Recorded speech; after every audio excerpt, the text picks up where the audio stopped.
জীবন গল্পে। আমি আরজে কিবরিয়া রয়েছে আপনার সঙ্গে, এবং কথা না বাড়িয়ে আমার যিনি গেস্ট আছেন তার সঙ্গে আজকে পরিচয় করিয়ে দিই। ইন দ্য মিন টাইম যেসব ফর্মালিটিস আছে আমি অনুষ্ঠানের ফাঁকে ফাঁকে বলবো। জি, প্রথমে আপনার নামটা একটু বলেন প্লিজ। আমার নাম মোহাম্মদ জায়েদ হোসেন। জায়েদ হোসেন, জি। বর্তমানে বয়স কত? আমার বয়স বর্তমান 38। 38 বছর বয়স। তো থাকছেন কোথায়? আমার বর্তমান বাসা হচ্ছে মিরপুর ডিওএইচএসে। এমনি জন্ম জেলা? জন্ম ঢাকাতেই, পড়াশোনা ঢাকাতেই। ওকে। সো 38 বছর বয়স, নিশ্চয়ই এক্সপেরিয়েন্স জীবনে বহুত হয়েছে। জি। জীবন গল্প অনুষ্ঠানটা শোনেন কি আপনি, নাকি কারো কাছ থেকে খোঁজ পেয়ে? আমি ওই গাড়িতে শোনা হয়েছে আমার প্রথম ফার্স্ট টাইম। আচ্ছা। তারপর থেকে রেগুলার শুনতাম ইউটিউব থেকে ডাউনলোড করে। আচ্ছা, প্রতিদিনই শোনা হয়। ফাইন। ইউটিউবের কথা যেহেতু চলে আসলো প্রিয় শ্রোতা, আমি অবশ্যই আপনাদেরকে বলবো আমাদের চ্যানেলটি সাবস্ক্রাইব করবার জন্য। ঢাকা FM 90.4 নামে ইউটিউবে সার্চ দিলে আপনি চ্যানেলটি পাবেন। আর আপনি যদি অ্যাড্রেস বারে খোঁজ করেন তাহলে বলবো www.youtube.com/dfm904। অবশ্যই সাবস্ক্রাইব করবেন, পাশাপাশি নোটিফিকেশনটা অন করে রাখবেন, তাহলে আপনি আপডেটেড হতে পারবেন। এবং একই সাথে একটা কথা বলতে চাই, আমাদের এই অনুষ্ঠানটি আপনারা এখন ইউটিউবে প্রিমিয়ার শুনতে পাচ্ছেন, অর্থাৎ রেডিওতে যেভাবে শুনতে পাচ্ছেন এই মুহূর্তে ইউটিউবেও শুনতে পাচ্ছেন। সো ইউটিউবে আপনি গেলে এখন শুনতে পাবেন আমাদের অনুষ্ঠানটি। ওকে, যেটা হয় আর কি, আমরা ছোটবেলা থেকে শুরু করি বা যেখান থেকে আসলে আমাদের গেস্টের বলার ইচ্ছা থাকে সেভাবে ফ্লোর দিই। তো আপনি শুরু করতে পারেন। জি। আমি শুরু করব আজ থেকে 10 বছর আগে, 2008 সাল থেকে শুরু করতে যাচ্ছি আমি। জি না, কিন্তু আপনার শৈশবটা আমরা একটু জানতে চাই। কোথায় জন্মগ্রহণ করেছেন? আমি আমার জন্ম ঢাকাতেই। বাবা গভর্নমেন্ট জব করতেন, সেই হিসেবে মতিঝিল এজিবি কলোনিতে বড় হয়ে ওঠা। পড়াশোনা করেছি মতিঝিল মডেল হাই স্কুল। কয় ভাই বোন ছিলেন? আমরা 4 ভাই 5 বোন। 4 ভাই 5 বোন। জি, 4 ভাই 5 বোন, এবং বাবা গভর্নমেন্ট জব করতেন। জি। আচ্ছা, আপনি বড় সবার? না, আমি বড় না। আমার 5 বোন বড়। আচ্ছা। এক ভাই বড়, আমি মেজো ভাইদের মাঝে। ওকে, ঠিক আছে। পড়াশোনা করেছি ঢাকায় মতিঝিল মডেল হাই স্কুল, তারপর ঢাকা সিটি কলেজ, জি, তারপর জগন্নাথ। এভাবেই বড় হয়ে ওঠা। তো আমি যেখান থেকে শুরু করতে যাচ্ছি 2008 সাল থেকে। জি। 2008 সালে তখন মোবাইলের বিভিন্ন অপারেটর একটা অপশন চালু করেছিল ভয়েস আড্ডা নামে, 2828 ডায়াল করে আড্ডা মারার জন্য। তো আমি ওখানে রেজিস্ট্রেশন করি। রেজিস্ট্রেশন করে কল করি। তো অপর প্রান্ত থেকে একটা মেয়ে কলটা রিসিভ করে। আপনি কিসে পড়ছেন? তখন আমি বিজনেস করি। মানে পড়াশোনা কমপ্লিট? পড়াশোনা কমপ্লিট, হ্যাঁ, মাস্টার্স কমপ্লিট। মাস্টার্স কমপ্লিট পরের ঘটনা? জি। তো তার আগের ঘটনাগুলো তো আমাদের একটু জানা দরকার। তার আগে স্কুলে যদি বলি, স্কুল লাইফের কথা। আপনি জব করলেন না কেন? মানে কোথাও কোনো জব করলেন না কেন? না, আমাদের বিজনেস হচ্ছে গার্মেন্টস এর। আপনার বাবার গার্মেন্টস এর বিজনেস? বাবার না, আমার ছোট ভাই আছে গার্মেন্টস লাইনে। আচ্ছা, দুজন একসাথে আমরা বিজনেস শুরু করেন। মানে সেই সময় আপনার বিজনেসের বয়স কত? মানে বিজনেস প্রতিষ্ঠানের বয়স কত? বিজনেস শুরু করি 2007 সাল থেকে। 7 সাল থেকে শুরু করেন। আর আপনার ঘটনাটা 2010 সালের? ঘটনা 2008 সালে। 8 সালে, মানে 1 বছরের মাথার ঘটনা। 1 বছর মাথা। তো আপনার কি প্ল্যান ছিল এটা যে আপনি পড়াশোনা করে বিজনেসই করবেন নাকি জব করবেন? বিজনেসের প্রতি আমার ছোটবেলা থেকে একটা টান ছিল। তো ঠিক আছে, 2828 এর গল্প আপনি বলছিলেন। 2828 এর গল্প অনেকেই জানে, আমি নিজেও শুনেছি, কখনো আমার ট্রাই করা হয়নি আর কি। আচ্ছা, হ্যাঁ, বলেন। আমি শুনেছি কয়েকজন এসেছিল এখানে, এই জীবন গল্পে অনেকে অনেকে এসেছিল, ওদের গল্প শোনা হয়েছে আমার। জি। তো অপর প্রান্ত থেকে একটা মেয়ে কলটা রিসিভ করার পর তার সাথে কথা হয়, হ্যালো হয়। মেয়েটা থাকে রংপুর। আচ্ছা। তো তার সাথে কিছুক্ষণ কথা বললাম। তারপর জিজ্ঞেস করলাম আপনি কি করেন? তো মেয়েটা বললো যে সে এসএসসি পরীক্ষা দিবে। আচ্ছা।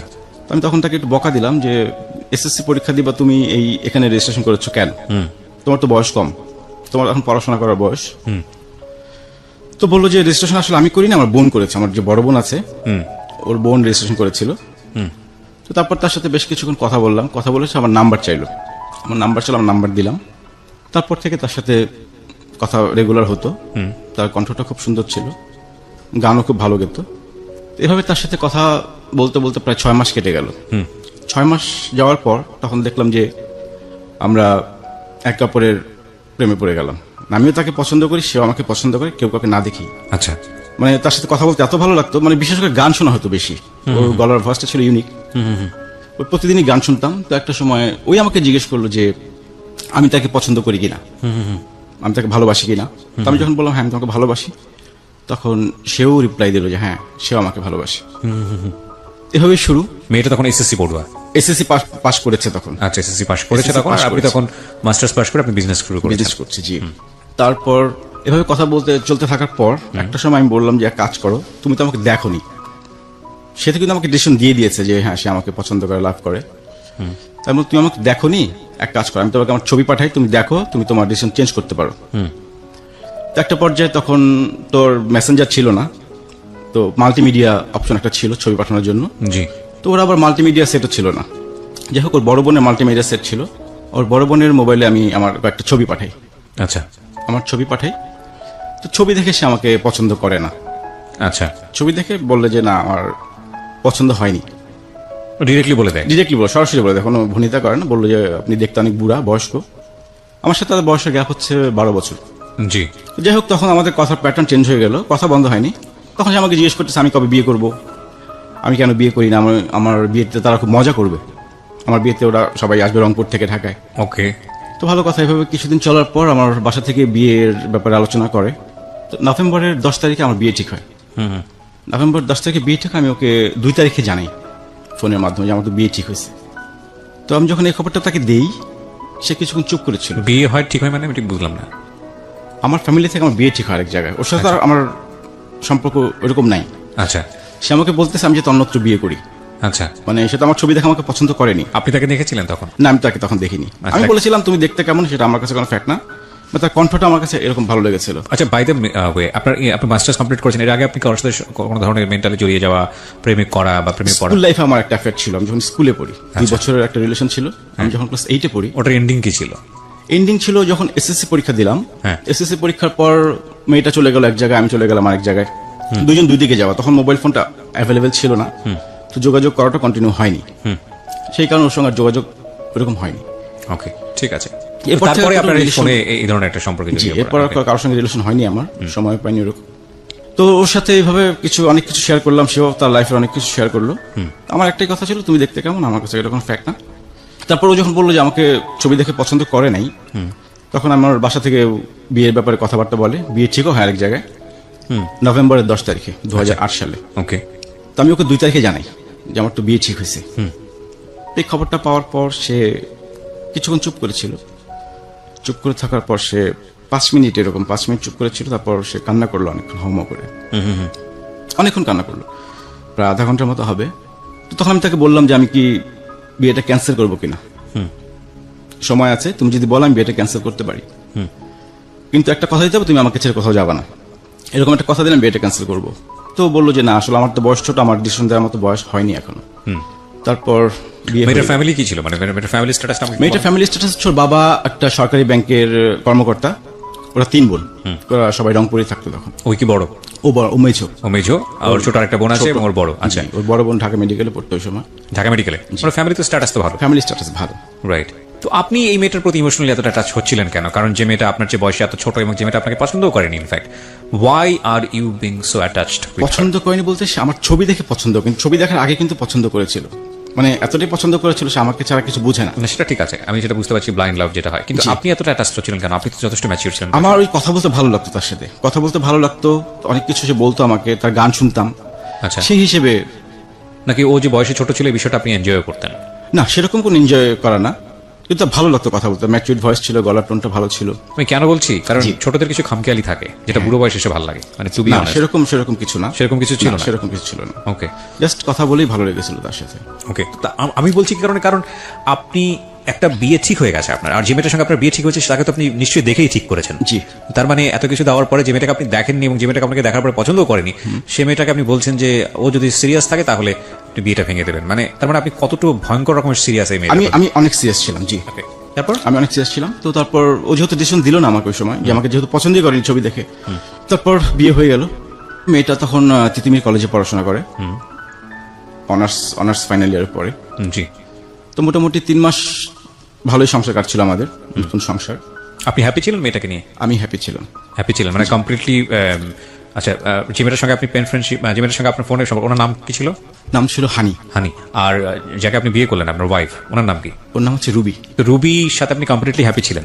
হ্যাপি ছিলাম। তার মানে হানির সাথে তো কমিউনিকেট করার কোনো প্রশ্নই ওঠে না? না, প্রশ্নই ওঠে না। ওকে, তারপর 3 মাস পর হানি আমাকে ফোন দেয়, ফোন দিয়ে অনেক কান্নাকাটি করে, সে টিকতে পারতেছে না, তার খুব খারাপ লাগতেছে, সে ঘুমাইতে পারে না, মানে সে সুইসাইড করবে এরকম একটা পজিশন তার। 3 মাস পরে ফোন দিই? 3 মাস পর।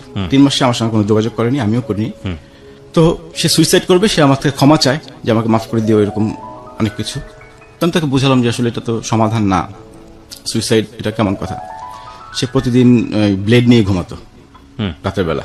এগুলো আপনাকে বলেছে সে? এগুলি বলেছেন। আপনি তো দেখেন নাই? না। না, রাইট। হাতে রক কেটে দিবে একটা আস্তে করে, আর আমি কোনো খোঁজ খবর পাবো না, এগুলো বলে বলে আপনাকে? এগুলো বলে হ্যাঁ। তা আমি এখন পড়লাম টেনশন, এখন যদি সুইসাইড করে কোথাও তো সমস্যা হবে, আমার কারণে সে সুইসাইড করছে, আমি নিজেকেও ক্ষমা করতে পারবো না। তো এভাবে তার সাথে কথা বলতে থাকলাম, বুঝাতে থাকলাম, প্রতিদিনই একই কথা যে সে সুইসাইড করবে, সে টিকতে পারতেছে না। লাস্টে এমন একটা পর্যায়ে চলে আসে সে আমার সেকেন্ড ওয়াইফ হবে, এরকম একটা অফার করে। এরকম একটা অফার করে। তাই আমি তখন কিছু বলি, আমি সেটা তো সম্ভব না, বিয়ে করে ফেলছি না, আগে কেন বলনি আমাকে, আমি তো তোমাকে অপশন দিয়েছিলাম। তো সে এভাবে কথা বলতে বলতে একটা সময় আমার ওয়াইফের সাথে কথা বলে। কিভাবে কথা বললো, ঘটনাটা কি ছিল? ঘটনা ছিল আমার ওয়াইফের সাথে কথা বলবে। আচ্ছা, তারপর আপনি কি করলেন? তারপর আমি ওয়াইফকে দিলাম যে আমার ছোট একটা ফ্রেন্ড মোবাইলে পরিচয়, তো ওয়াইফকে খুলে বলছি, অন্য কিছু বললেন, জাস্ট বলছি কথা হয় ওর সাথে। আপনার তার মানে আপনি হানির সঙ্গে আগে প্ল্যান করেছিলেন যে যে আপনার পরিচয়, তোমার পরিচয় করে দিব আমার বন্ধু হিসেবে, সেই হিসেবে তুমি কথা বলতে পারো। ও বলছিল যে ভাবির সাথে কথা বলবে, হ্যাঁ, যে একটু ভাবির সাথে কথা বলবো, কেমন মানুষ। কিন্তু কথা বলাটা আপনার জন্য তো রিস্কি ছিল।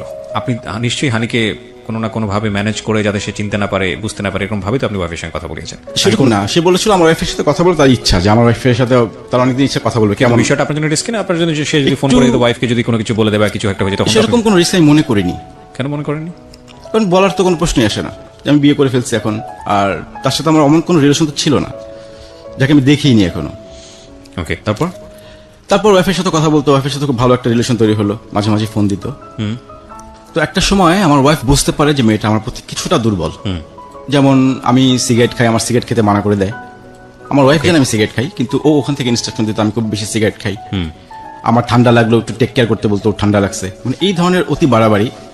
তো ওয়াইফ একটা সময় বিরক্ত হয়ে গেল, তো বিরক্ত হয়ে আমাকে বললো যে এই মেয়ে যাতে তোমাকে নেক্সট টাইম ফোন না দেয়। ওকে ওকে। তখন আমি তো ওকে বলতে পারতেছি না ফোন না দেওয়ার জন্য, ইনকেস যদি কোনো দুর্ঘটনা ঘটিয়ে ফেলে, আমার মাথায় টেনশন হচ্ছে সেটা। তারপর যোগাযোগ এভাবেই চললো কিছুদিন। ও ফোন দিত, আমি তখন বাইরে গিয়ে কথা বলতাম। এতদিন তো বাসায় কথা বলছি, ওর সামনে, ওয়াইফের সামনে কথা বলেছি, ও কিছু মনে করেনি। কিন্তু যখন ও নিষেধ করে দিল, তখন কথাটা বলতাম বাসার বাইরে গিয়ে। এভাবে সে আস্তে আস্তে রাত 2টার সময় ফোন দিত, রাত 3টার সময় ফোন দিত। এটা হয়তো ওর একটু হ্যালুসিনেশনের প্রবলেম ছিল, এই কারণে আমি যেটা পরে বুঝতে পেরেছি। হ্যালুসিনেশন বলতে? ও নিজের অজান্তেই ফোনটা দিত, ও বুঝতো না যে আমাকে ফোন দিচ্ছে। তো ফোন করে আপনি রাত 2-3টার সময় আপনার ওয়াইফের পাশ থেকে উঠে গিয়ে বাইরে গিয়ে কথা বলতেন? না, তখন কথা বলতো, কেটে দিতাম, তখন বন্ধ করে দিতাম মোবাইলটা। কিন্তু আমার ওয়াইফ তো দেখতো কে ফোন করছে, নাম্বারটা কার। তো এই নিয়ে এসে আমার বাসায় আম্মার কাছে বিচারও দেয় আমার ওয়াইফ, যে আমার একটা মেয়ের সাথে এরকম সম্পর্ক আছে। তো এভাবে সে আস্তে, মানে আমাদের নিজেদেরও কিছু দ্বন্দ্ব ছিল, দুজনের ওয়াইফের সাথেও কিছু বনিবনা হচ্ছিল না। একটা পর্যায়ে সে আমার বাসা থেকে চলে যায়। আচ্ছা, সংসার শুরু করে কতদিন পরে ঘটনা এটা? 6 মাস পরে। আচ্ছা। তো চলে যাওয়ার পর আবার ফোনে যোগাযোগ হয়, আসতে বলি, বুঝাতে বলি, আসে না।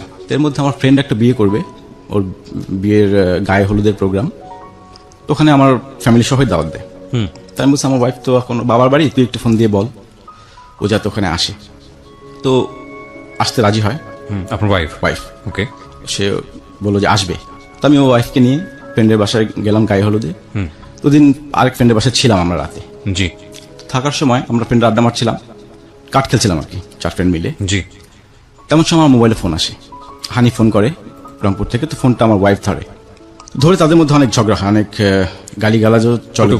আপনার সামনে? সেটা আমার সামনে না, আমরা তো পাশের রুমে কাঠ খেলছি। আচ্ছা। আরেক রুমে, মানে মোবাইলটা আমি রেখে আসছিলাম পাশে। আপনার ওয়াইফ মানে আপনার ফোন ইজিলি অ্যাক্সেস করতে পারতো? হ্যাঁ, আমার ফোন যে কেউ ধরতে পারতো, আমার ওরকম কোনো অপশন ছিল না, রেস্ট্রিকশন ছিল না। তো ফোনে কথা বলে ওদের মধ্যে একটা ঝগড়া হয়, যে তোমাকে আমি ফোন দিতে মানা করছি, তুমি কেন ফোন দিছো। বেশ কিছুক্ষণ ঝগড়া হয় ওদের সাথে। ঝগড়া হয়ে পরের দিন সে আবার চলে যায়। তা আমি আমার বাসায় চলে আসলাম। আমি ওর সঙ্গে যোগাযোগ করছি যে কেন আসবে না। তার এক কথা, সে আসবে না আমার সঙ্গে, সে সংসার করবে না। তো বসলাম, ফ্যামিলিগতভাবে বসলাম। ফ্যামিলিগতভাবে বসেও সিদ্ধান্তে আসা হলো না যে না, সে আমার সংসার করবে না। অনেক দিন দরবার করার পরও একটা পর্যায়ে আমাদের ডিভোর্স হয়ে যায়। সেটা হচ্ছে 2010 সালের জানুয়ারি মাসে। আপনার ফল্ট কি ছিল? আমার ফল্ট ছিল যে আমি ফোনে কথা বলি। কেন বলেছেন? কেন বলেছি, যে মেয়েটা সুইসাইড করবে, আমার মাথার চিন্তা ছিল সেটাই। হু কেয়ারস? আমার ওয়াইফের একই কথা ছিল যে ও সুইসাইড করবে, তোমার কি? এক্স্যাক্টলি, তার একটা কথাই ছিল। আমি চিন্তা করছি ইনকেস সুইসাইড করে ফেলে, সেক্ষেত্রে আমি তো নিজেকে। It was not the answer. The answer was you were actually emotionally attached with her. আপনি তখন তাকে লাভ করেছেন, এটা অস্বীকার করার কোনো উপায় নাই। এই সুইসাইডটা আপনার জন্য কোনো ফ্যাক্টই হতো না যদি না আপনি তাকে লাভ করতেন। সো আপনার জন্য ফ্যাক্ট ছিল, আসলে আপনি তাকে তখন লাভ করেছেন। জি, it was a big fault in your life. Because কেন, মানে একটা মেয়েকে লাভ করেন আপনি, সেই অবস্থায় আপনি একটা মেয়েকে বিয়ে করতে গেলেন, সেই মেয়েটাকে আপনি চিন্তাও করলেন না তাকে লাইফে নিয়ে আসার পরে কি হবে। অ্যান্ড দেন মেয়েটা আপনার সঙ্গে কন্টিনিউ করা শুরু করলো। ও তো ইমোশনালি বাচ্চা, বুঝলাম যে ঠিক আছে, কিন্তু আপনি তো বয়স অনেক বেশি ম্যাচিউর ছিলেন, আপনি এই ধরনের একটা ভুল সিদ্ধান্ত কেন নিলেন? ওই যে আমার যে রিলেশনটা ছিল আমি এটা ভুলতে পারছিলাম না যে আসলে ব্যাপারটা কি হলো। এবং আপনার ওয়াইফ তো কমপ্লিটলি হ্যাপি ছিল আপনার সঙ্গে, আপনিও হ্যাপি ছিলেন। দুজনে আমরা হ্যাপি ছিলাম, 6 মাস পর্যন্ত আমাদের হ্যাপি। কত বছরের সংসার ছিল? 1 বছর। মাত্র 1 বছর। ওকে, তারপর? 1 বছর সংসার করার পর যখন ডিভোর্স লেটার হাতে পাই, ডিভোর্স আমাদের মিউচুয়ালি হয়েছে, আচ্ছা, ওই ম্যাজিস্ট্রেট অফিসে মিউচুয়ালি ডিভোর্স। বলুন আপনি। তারপর 2010 জানুয়ারিতে আমাদের ডিভোর্স হয়ে যায়।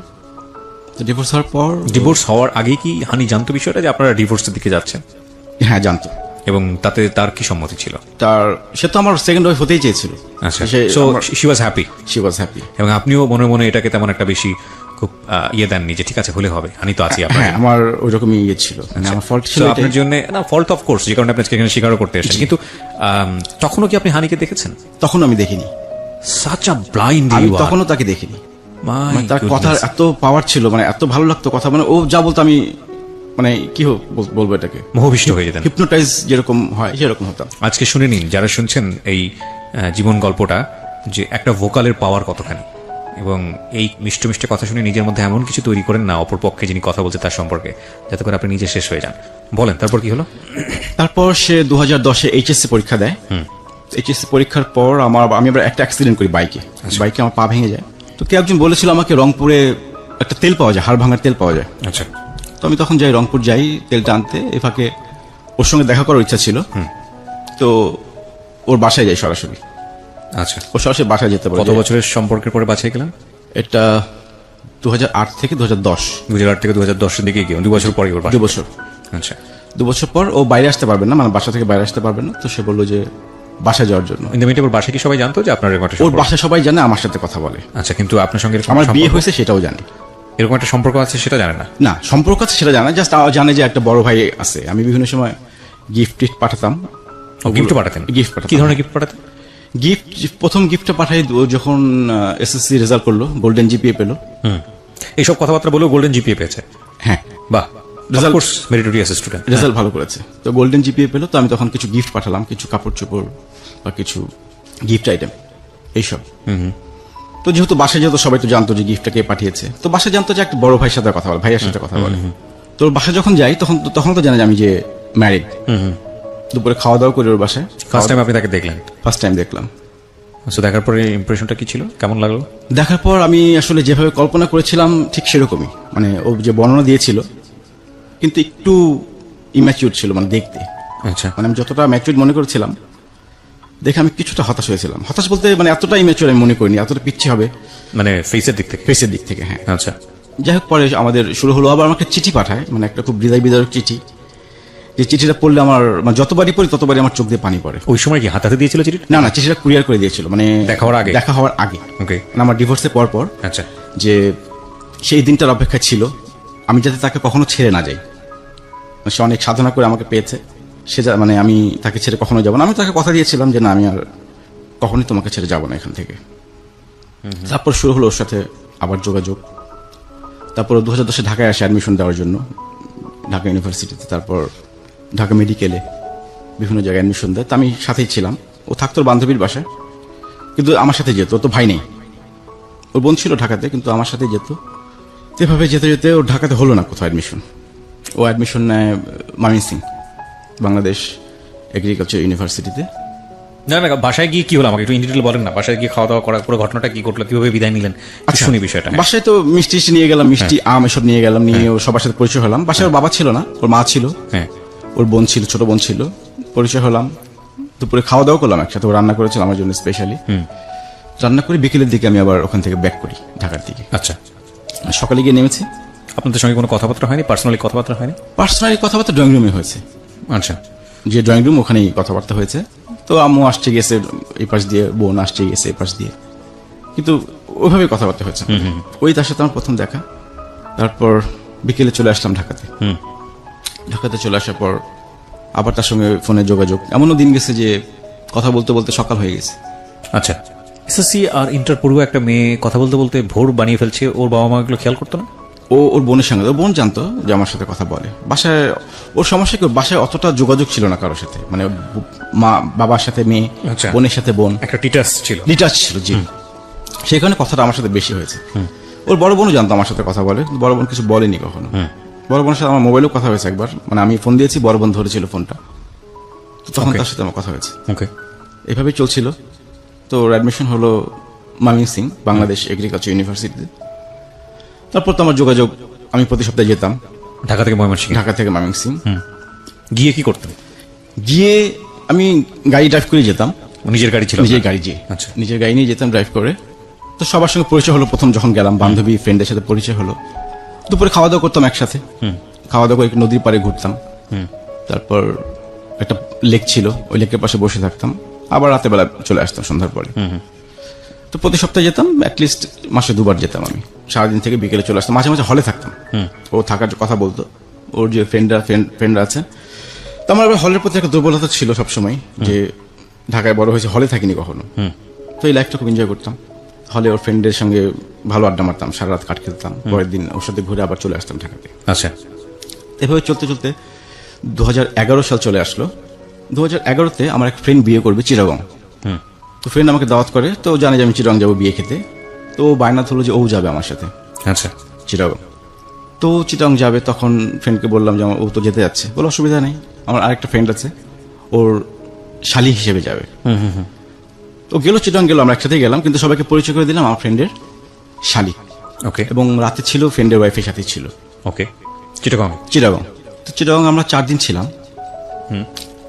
4 দিন ঘুরলাম, এই পতেঙ্গা, তারপর ফয়েজ লেক, যা যা আছে 4 দিন ঘুরে টুরে আবার চলে আসলাম। ওকে আমি ময়মনসিংহ দিয়ে আবার ঢাকা ব্যাক করলাম। জি। তো এভাবে চলতে চলতে ওর ভার্সিটিতে একটা সংগঠন আছে, অঙ্কুর কালচারাল অর্গানাইজেশন, ও ওখানে যুক্ত হয়। আচ্ছা। তা আমার আবার সমস্যা নাই, আমি আবার সাংস্কৃতিক মনা, গান বাজনা পছন্দ করি। তো আমাকে বললো যে আমি যে একটা অর্গানাইজেশন যুক্ত হয়েছি, তুমি কি বলো? সে অসুবিধা নেই, ভালো। তো 11 শেষের দিকে মনে হয় ওদের একটা প্রোগ্রাম ছিল, পারফর্ম করবে, নাচ করবে, একটা গান গাবে। আচ্ছা। তো আমি যথারীতি গেলাম প্রোগ্রাম দেখতে। প্রোগ্রাম দেখে চলে আসলাম, ভালো পারফর্ম করলো ওখানে। তো এর মধ্যে যেতে যেতে ওর ফ্রেন্ডদের সাথে ভালো একটা আন্ডারস্ট্যান্ডিং তৈরি হয়ে গেল আমার, বা ফ্রেন্ড বা সিনিয়র ভাই। তো সবার সাথে ভালো পরিচয় হলো, ভাই বোনের সম্পর্ক সবার সাথে। তারপর আসলো 2012 সাল। 2012-তে আমরা 3 ফ্রেন্ড মিলে ঘুরতে যাই। আচ্ছা। আবার তখন যাই সিলেটে ফ্যামিলি সহ। হানিও ছিল আমাদের সাথে, আমরা 3টা ফ্যামিলি গেলাম। তো হানি আবার যেহেতু আমরা বিয়ে করিনি তখনও, আমার ফ্রেন্ডের ওয়াইফের সাথে ছিল। তো এভাবে ওখানে সিলেট 3-4 দিন ঘুরে আবার চলে আসলাম ঢাকাতে। এভাবে প্রতি বছরই তো যাওয়া প্রশ্ন। তো এগুলোর ফ্যামিলি জানতো যে আপনার সঙ্গে এভাবে মুভ করে? ওর ফ্যামিলি জানতো না, ওর ফ্যামিলি কখনোই জানতো না। এরপর আসলো 2013-তে গেলাম কক্সবাজার। ওই 3 ফ্রেন্ড মিলিয়ে আমরা এবার এভাবেই ঘুরি সবাই। কক্সবাজার ঘুরে আসার পর 2013-তে একদিন ফোন দিয়ে বললো যে ওর বান্ধবী একটা বিয়ে করবে। বান্ধবী বিয়ে করবে, আমাকে বললো যে বান্ধবী বিয়ে করবে, তোমাকে আসতে হবে আচ্ছা, সাক্ষী হিসেবে। ওকে। তুমি সাক্ষী দিবা। তো আমি বললাম বিয়ে করে ভালো কথা, তো বান্ধবীকে দাও, বান্ধবীর সাথে কথা বলি। তো বান্ধবীর সাথে কথা বললাম, বললো যে ভাই আসলে সিদ্ধান্ত নিয়েছি যে বিয়ে করবো। তো আমি বললাম যে যেহেতু আমি বড় ভাই, আমার তো কিছু বলার আছে ওখানে। তো বললাম যে তোমাকে কি প্রেশার দিচ্ছে নাকি বিয়ে করার জন্য, বা সিদ্ধান্তটা কি ভেবে চিন্তে নিছো? এটা কিন্তু একটা বিশাল ব্যাপার, বিয়ে। তো বললো যে হ্যাঁ ভাইয়া, সবকিছু চিন্তা ভাবনা করেই নিচ্ছি, আমরা এখন কোনো ফ্যামিলিকে জানাবো না, জাস্ট বিয়ে করে রাখবো। তো যথারীতি গেলাম, ময়মনসিংহ গেলাম, বিয়ে হয়ে গেল দুজনের কাজী অফিসে। জি। বিয়ে হয়ে গেল পর আমি আবার চলে আসলাম ঢাকাতে। এভাবে আরো কিছুদিন যাওয়ার পর, প্রায় 6 মাস পর, 6 মাস পর ওর আরেকটা বান্ধবী বিয়ে করবে।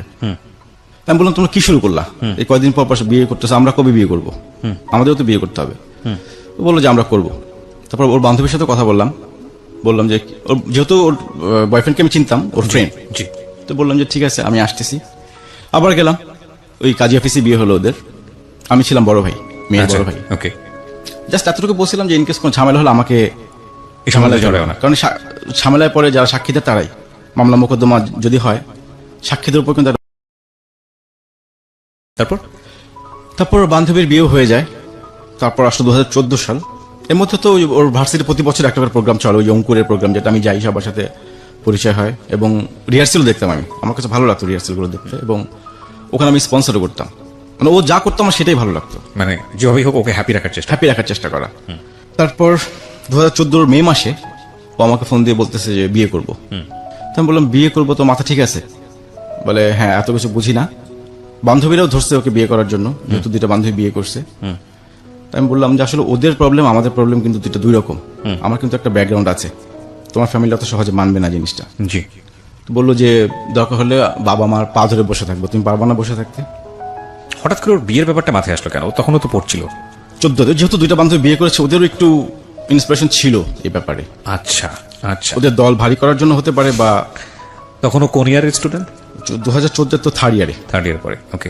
থার্ড ইয়ারে পরে সিদ্ধান্ত নিলাম যে হ্যাঁ ঠিক আছে, আমি তো বিয়ে করবোই, কারণ ওকে ছাড়া তো আর অন্য কোথাও সম্ভব না এখন। চিন্তা করিনি কখনো।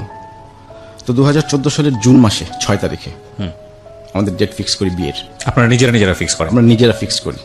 তো আমি আমার ঢাকা থেকে একটা ফ্রেন্ড নিয়ে যাই, আর একজন সম্পর্কে মামা হয় ওনাকে নিয়ে যাই। না, কিন্তু আপনার ফ্যামিলির সঙ্গে কথা বলেননি তার মানে? আমার ফ্যামিলিতে আমি কাউকে বলিনি। ওর ফ্যামিলিতেও কাউকে ওর ফ্যামিলিতে মানে বিষয়টা কি ছিল? আপনারা নিজেরা বিয়ে? আমরা চুপি চুপি বিয়ে করব এবং চুপচাপ থাকবো, মানে তারপর? যখন সময় হবে তখন জানাবো। আচ্ছা ওকে। তারপর 2014 জুন মাসের 6 তারিখে যাই ময়মনসিংহ গেলাম, কাজী অফিসে যথারীতি আমাদের বিয়েটা সম্পন্ন হয়। তারপর আমার ফ্রেন্ডরা ঢাকা চলে আসে, আমরা দুজন তখন একসঙ্গে থাকলাম। যখন বিয়ে করি তো কাবিন নিয়ে একটা প্রবলেম ছিল। হ্যাঁ। তো আমি ভাবছিলাম যে 5 লাখ টাকা হয়তো কাবিন দিলেই হবে। আমার ফ্রেন্ডে বলেছিল 5 লাখ টাকা কাবিন, তো বললো যে না 10 লাখের নিচে হবে না। এটা ও বলেছে? ও বলেছে। আপনারা আগে ঠিক করেননি বিষয়টা? না, আগে ঠিক করা হয়নি। কাবিন নিয়ে তো অতটা মাথা ব্যথা ছিল না। ওকে। যে বিয়ে করবো, কাবিন তো কোনো ফ্যাক্ট না। তা আমি বললাম যে ঠিক আছে 5 লাখ টাকা হোক। তো বললো যে না, ওর বড় বোনের বিয়ে হয়েছে, 10 লাখ টাকা কাবিন, এর নিচে এসে বিয়ে করবে না। ওকে। তা আমি রাজি হলাম যে 10 লাখ টাকা কাবিন, সমস্যা কি। তারপর বিয়েটা হয়ে গেল। তো বিয়ের পর ওই দিন আমরা ছিলাম এক জায়গায়, আচ্ছা। মানে আমাদের যে বাসর রাত বলতে যেটা বোঝায়। পরের দিন ওকে হলে দিয়ে আমি আবার ঢাকায় ব্যাক করলাম। তারপর যেভাবে চলতে থাকলো, ঠিক 4 মাস পর ওর সাথে আমার একটা ঝগড়া হয়, খুব মনোমালিন্য, ছোট একটা ব্যাপার নিয়ে। আমি একদিন শুক্রবার যেতে পারিনি ময়মনসিংহ, আমার যাওয়ার কথা ছিল, কিন্তু ও এটা নিয়ে একটা ঝগড়া হয়। ঝগড়ার এক পর্যায়ে সে আমার মাকে ফোন দিয়ে বলে দেয় যে আমরা বিয়ে করছি। রেগে মেগে? রেগে। না, কি হঠাৎ করে তো ঝগড়া হতে পারে না? নিশ্চয়ই কিছু একটা দাবি দেওয়া ছিল তার। না, দাবি দেওয়া না, ওই আমি ওর সমস্যা ছিল একটা, আমাদের মধ্যে ঝগড়া হতো, কিন্তু সপ্তাহে একদিন ঝগড়া হতোই আমাদের, তো সিলি ব্যাপার নিয়ে। এই আমার সকালে যাওয়ার কথা, আমি যদি 12টার সময় পৌঁছাই ওটা নিয়ে একটা ঝগড়া হতো। আচ্ছা। তারপরে যদি এক শুক্রবার যেতে না পারতাম, ওটা নিয়েও একটা ঝগড়া হতো। আমার বাবা হয়তো ফ্রাইডেতে গ্রামের বাড়িতে যাবে, ওনাকে দিয়ে আসতে যেতাম, সেই কারণে তো আমার মিস হতো এই ফ্রাইডে গুলা। জি। কিন্তু একটা মিস হলে আমি পরেরটাতে যেতাম। আচ্ছা। এটা এইসব ব্যাপার নিয়ে ঝগড়া হতো। তো ঝগড়ার এক পর্যায়ে সে আমার মাকে ফোন দিয়ে বলে দেয় যে আমরা বিয়ে করছি, যে আপনার ছেলে কেন ময়মনসিংহ আসে না। ওকে। মানে আপনি কি যাওয়া কমিয়ে দিয়েছিলেন কোনো কারণে? না, যাওয়া কমিয়ে দিইনি, আমি পরপর 2টা শুক্রবার মিস করেছিলাম। আচ্ছা। মানে আমার যাওয়ার কথা ছিল, সবকিছু রেডি ছিল, কিন্তু হয়তো এক শুক্রবার বাবা গ্রামে যাবে, আচ্ছা। ওই কারণে যেতে পারিনি। পরের শুক্রবার হয়তো বাবা অসুস্থ ছিল, যে কোনো একটা সমস্যা হবে, মানে 2 শুক্রবার মিস করেছিলাম। কেন মিস করলাম? এর আগেই সে এর আগে সে আমার মাকে ফোন দিয়ে জানিয়ে দেয়। ওকে। তো বাসায় ঢুকে দেখে আম্মা কান্না করতেছে। তো আম্মাকে জিজ্ঞেস করলাম যে কি হয়েছে। আম্মা কথা বলে না আমার সাথে, কথা বলে না। পরে বললো যে তোমার ফ্রেন্ডের নাম্বারটা দাও। ফ্রেন্ড বলতে আপনার বাসায় জানতো যে আপনি এক ফ্রেন্ডের সঙ্গে কথা বলেন বা এরকম কোন? না, আমার ফ্রেন্ড বলতে আমার ছেলে ফ্রেন্ড, আমার যে ছোটবেলা। ওকে ওকে ওকে। ওই ফ্রেন্ডের নাম, কারণ জানে, আম্মা জানে যে আমার যদি বিয়ে করে থাকি ওই ফ্রেন্ড নিশ্চয়ই জানবে। আচ্ছা। তো ফ্রেন্ড নাম হচ্ছে মিঠু। তো আমি তখন বুঝতে পারলাম যে আম্মা কি কিছু জানলো। পরে আমি ফ্রেন্ডকে ফোন দিলাম, ফোন দিয়ে বললাম তুই কি আম্মাকে কিছু বলছিস? বলে না কিছু বলিনি। তো কেন, কি হয়েছে? আপনার ফ্রেন্ড কি জানতো বিষয়টা? ও ফ্রেন্ড সাক্ষী ছিল। ওকে ওকে। তো আমি বললাম তুই কিছু বলছিস কিনা। আর কিন্তু কেউ জানে না, আমার কোনো ফ্রেন্ড সার্কেলও জানে না, ওই একজন ছাড়া। তো বলে যে আমি কিছু বলিনি। তখন আম্মার মোবাইলে আমি চেক করলাম যে কোনো কল আসছে কিনা। দেখি যে হানির নাম্বার থেকে কল আসছে। ওকে। কল আসছে প্রায় 5 মিনিটের মতো ডিউরেশন। তখন তো আমি বুঝে গেলাম যে কিছু একটা হয়েছে। তো ওকে হানিকে ফোন দিলাম যে তুমি কি আম্মাকে বলছো কিছু? বলে হ্যাঁ বলছি। তখন সরি বলতেছে আমার কাছে, বলে আসলে ভুল হয়েছে, আমার আগের মাথায় বলে ফেলছি। তো বলে ফেলছি, তখন আমি আবার আম্মার পা ধরে মাপ চাইলাম যে আম্মা আসলে ভুল করছি। ওর বিয়ে ঠিক হয়ে যাচ্ছিল, বাসা থেকে প্রেশার দিচ্ছিল, এই কারণে বিয়েটা করে রাখা, আর কিছু না। তা আমার একটা কথা ছিল যে তোমার সম্পর্ক আছে আমরা জানতাম, আমরা তো না করতাম না কখনো, এভাবে কেন করলা? আমরা সবাই যেতাম ওখানে। তো এভাবে আম্মা আমার সাথে প্রায় 6 মাস কোনো কথা বলেনি। এরপর আবার আমরা একটা ট্যুর দিই নেত্রকোনা। জি। ওই সেই 3 ফ্রেন্ড মিলে। না, কিছু বলে আমার বাবা তো কিছু বলতে পারতো। আমার বাবা কিছুই জানে না এই ব্যাপারে। তো মা বলে দেয়নি ঘটনার পরে? না, আমার বাবা স্টিল নাও কিছুই জানে না। কি বলেন আপনি? আমার বাবা কিছুই জানে না, এখনো কিছু জানে না। Life is more than drama, আমরা সবসময় বলি। So everything is possible in life. Okay, আমরা একটু আগাই সামনের দিকে। হ্যাঁ, তো মা কিছু বললো না? আপনি মাকে বললেন না যে মা তুমি এটা বলো না, বা মাকে সরি বলা কিছু হ্যাঁ, বলা? মাকে মার পা ধরে বসেছিলাম আমি। আচ্ছা, তারপর মা কি বললো? বসে অনেকক্ষণ কান্না করলাম। আম্মা খুব কষ্ট পাচ্ছে, মনে হয় আমার মৃত্যু সংবাদ পেলে মনে হয় এত কষ্ট পেত না, মানে এই খবরটা পেয়ে যতটুকু সে কষ্ট পাইছে। কারণ আমি ছিলাম আমার মার খুব পছন্দের একটা ছেলে, জি। আমাকে বেশি পছন্দ করে বাসা সবার থেকে। তো আমি আমার মাকে নিয়ে বিভিন্ন জায়গায় ঘুরতেও যাই, বলা হয়নি এগুলা, বিভিন্ন ভ্যালেন্টাইন্স ডে, পহেলা বৈশাখ আমি আম্মাকে নিয়ে ঘুরি। তো আমার সাথে আমার রিলেশনটা ছিল অন্যরকম। আম্মা জানতো ওর সাথে আমার রিলেশন আছে। তা আমার একটা কথাই ছিল যে বিয়ে করছো জানাইতে পারতো আমাদের, আমরা যেতাম আমার ফ্যামিলিতে। তো এভাবে আম্মা 6 মাস আমার সাথে কোনো কথা বলেনি। 6 মাস পর আস্তে আস্তে ঠিক হয়। তারপর আসলো 2015 সাল। 2015 সালের দিকে আমরা একটু বিড়ি ট্যুর করি ফ্যামিলি, মানে আমার ফ্রেন্ডের ফ্যামিলি সহ। ওকে, 3 ফ্রেন্ডের ওয়াইফ, আমি ড্রাইভ করে যাই, সব জায়গাতে আমি ড্রাইভ করে যেতাম। মানে আমাদের 3টা গ্রুপ ছিল এই 3 জনের। বিড়িশিরি ছিলাম 2-3 দিন, 2 দিন ছিলাম ওখানে। তারপর বিড়িশিরি থেকে আসার পর একদিন ওর সাথে রাতে কথা বলছিলাম, তখন প্রায় রাত 2টা বাজে। তো আমি দেখলাম যে ওই কিছুটা অ্যাবসেন্ট মাইন্ডের, মানে আমার কথা সে ঠিক মতো শুনতেছে না, মানে ফোনটা রাখার জন্য সে ব্যস্ত। 2টা কি 2:30 বাজে তখন। তো আমার অনেক চেষ্টা করতেছে কথা বলার জন্য, কিন্তু সে আমার সাথে কোনোভাবেই আগাচ্ছে না কথাতে। তো একটা পর্যায়ে ফোন রেখে দিলাম। তো আমার একটু সন্দেহ হলো, এরকম করতেছে কার, মানে মনে হচ্ছিল কারোর সঙ্গে চ্যাটিং করতেছে এরকম কিছু। আচ্ছা তো 2014 সালে আবার বিয়ের পর আমাদের দুজনের পাসওয়ার্ড একই ছিল ফেসবুকের। আচ্ছা, আমি কখনো ঢোকা হয়নি, মানে ওরটাও যা আপনারটাও তাই, ওটাও একই যে পাশে। আমারটাও তা, এটা ওই করেছিল, কিন্তু ও আমারটাতে তো ঢুকতো বিভিন্ন সময়, আমার কখনো ঢোকা হয়নি। পরে আমি ওর মেসেঞ্জারে ঢুকলাম, ঢুকে দেখি সে একটা ছেলের সাথে চ্যাটিং করতেছে, এবং ভাষাগুলো খুব নোংরা, ওকে, খুব নোংরা ভাষা।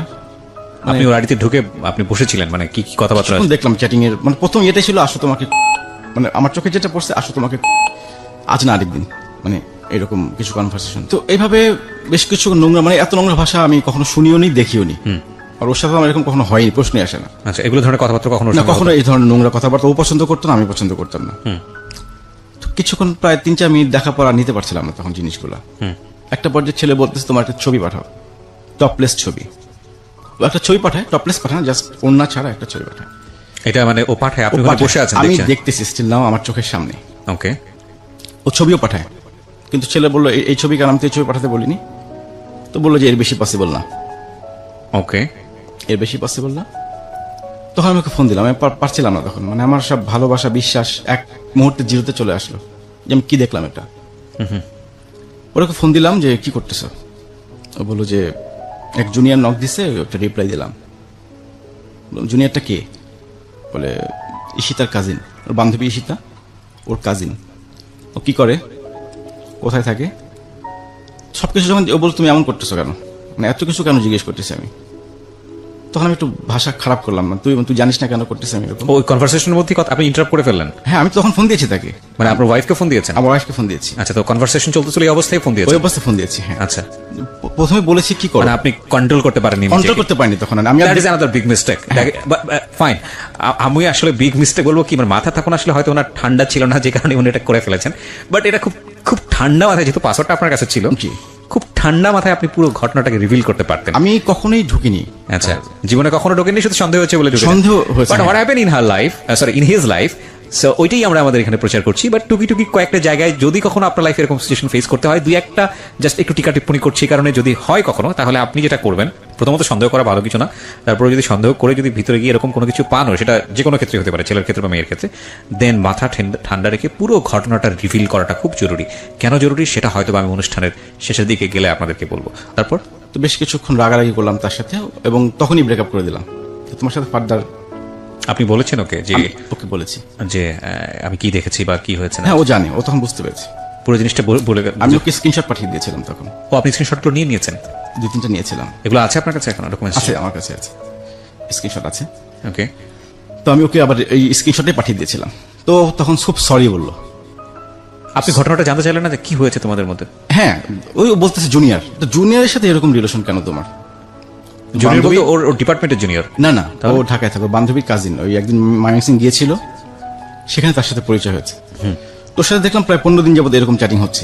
আপনাদের মধ্যে কি এমন কোনো ব্যাপার ছিল যে কারণে ও এই ধরনের কাউকে দিয়েছে, নাকি এগুলোর হ্যাবিচুয়াল ব্যাপার ছিল যে হঠাৎ করে হচ্ছে? না, এটা আমি ওই দিনই প্রথম জানতে পারি, এর আগে কখনো আমার ইয়ে ছিল না। আপনি তো একটা বিষয় নিশ্চিত যে একটা মেয়ে সাধারণত আমরা দেখি যে এই ধরনের সম্পর্কে গেলে তার সঙ্গে সম্পর্কটা খুব ডিপলি থাকে, Deeply আইদার খুব থাকে, ডিপলি থাকে অথবা এটা অন্যরকম ব্যাপার স্যাপার। তো আপনি কি নিশ্চিত হলেন সম্পর্কটা আসলে কি ছিল? আমি দেখলাম ওদের সাথে একদিন দেখা হয়েছিল মাত্র, আচ্ছা, একদিন দেখা হয়েছিল, ছেলেটা ময়মনসিংহ গিয়েছিল, হ্যাঁ। এরপর থেকে এর সাথে এই বিগত 15 দিন যাবত একই রকম চ্যাটিং করতেছে। ও মানে এটা আসলে কোনো অ্যাফেয়ার ছিল না, না অ্যাফেয়ার ছিল না। বাট এটা এক ধরনের ভার্চুয়াল কি বলা যেতে পারে, এক ধরনের ফিজিক্যাল ইন্টিমেসি। হ্যাঁ সেরকম। ওকে ভার্চুয়াল তার সঙ্গে রিলেশন ছিল না, জাস্ট Okay. ওর জুনিয়র।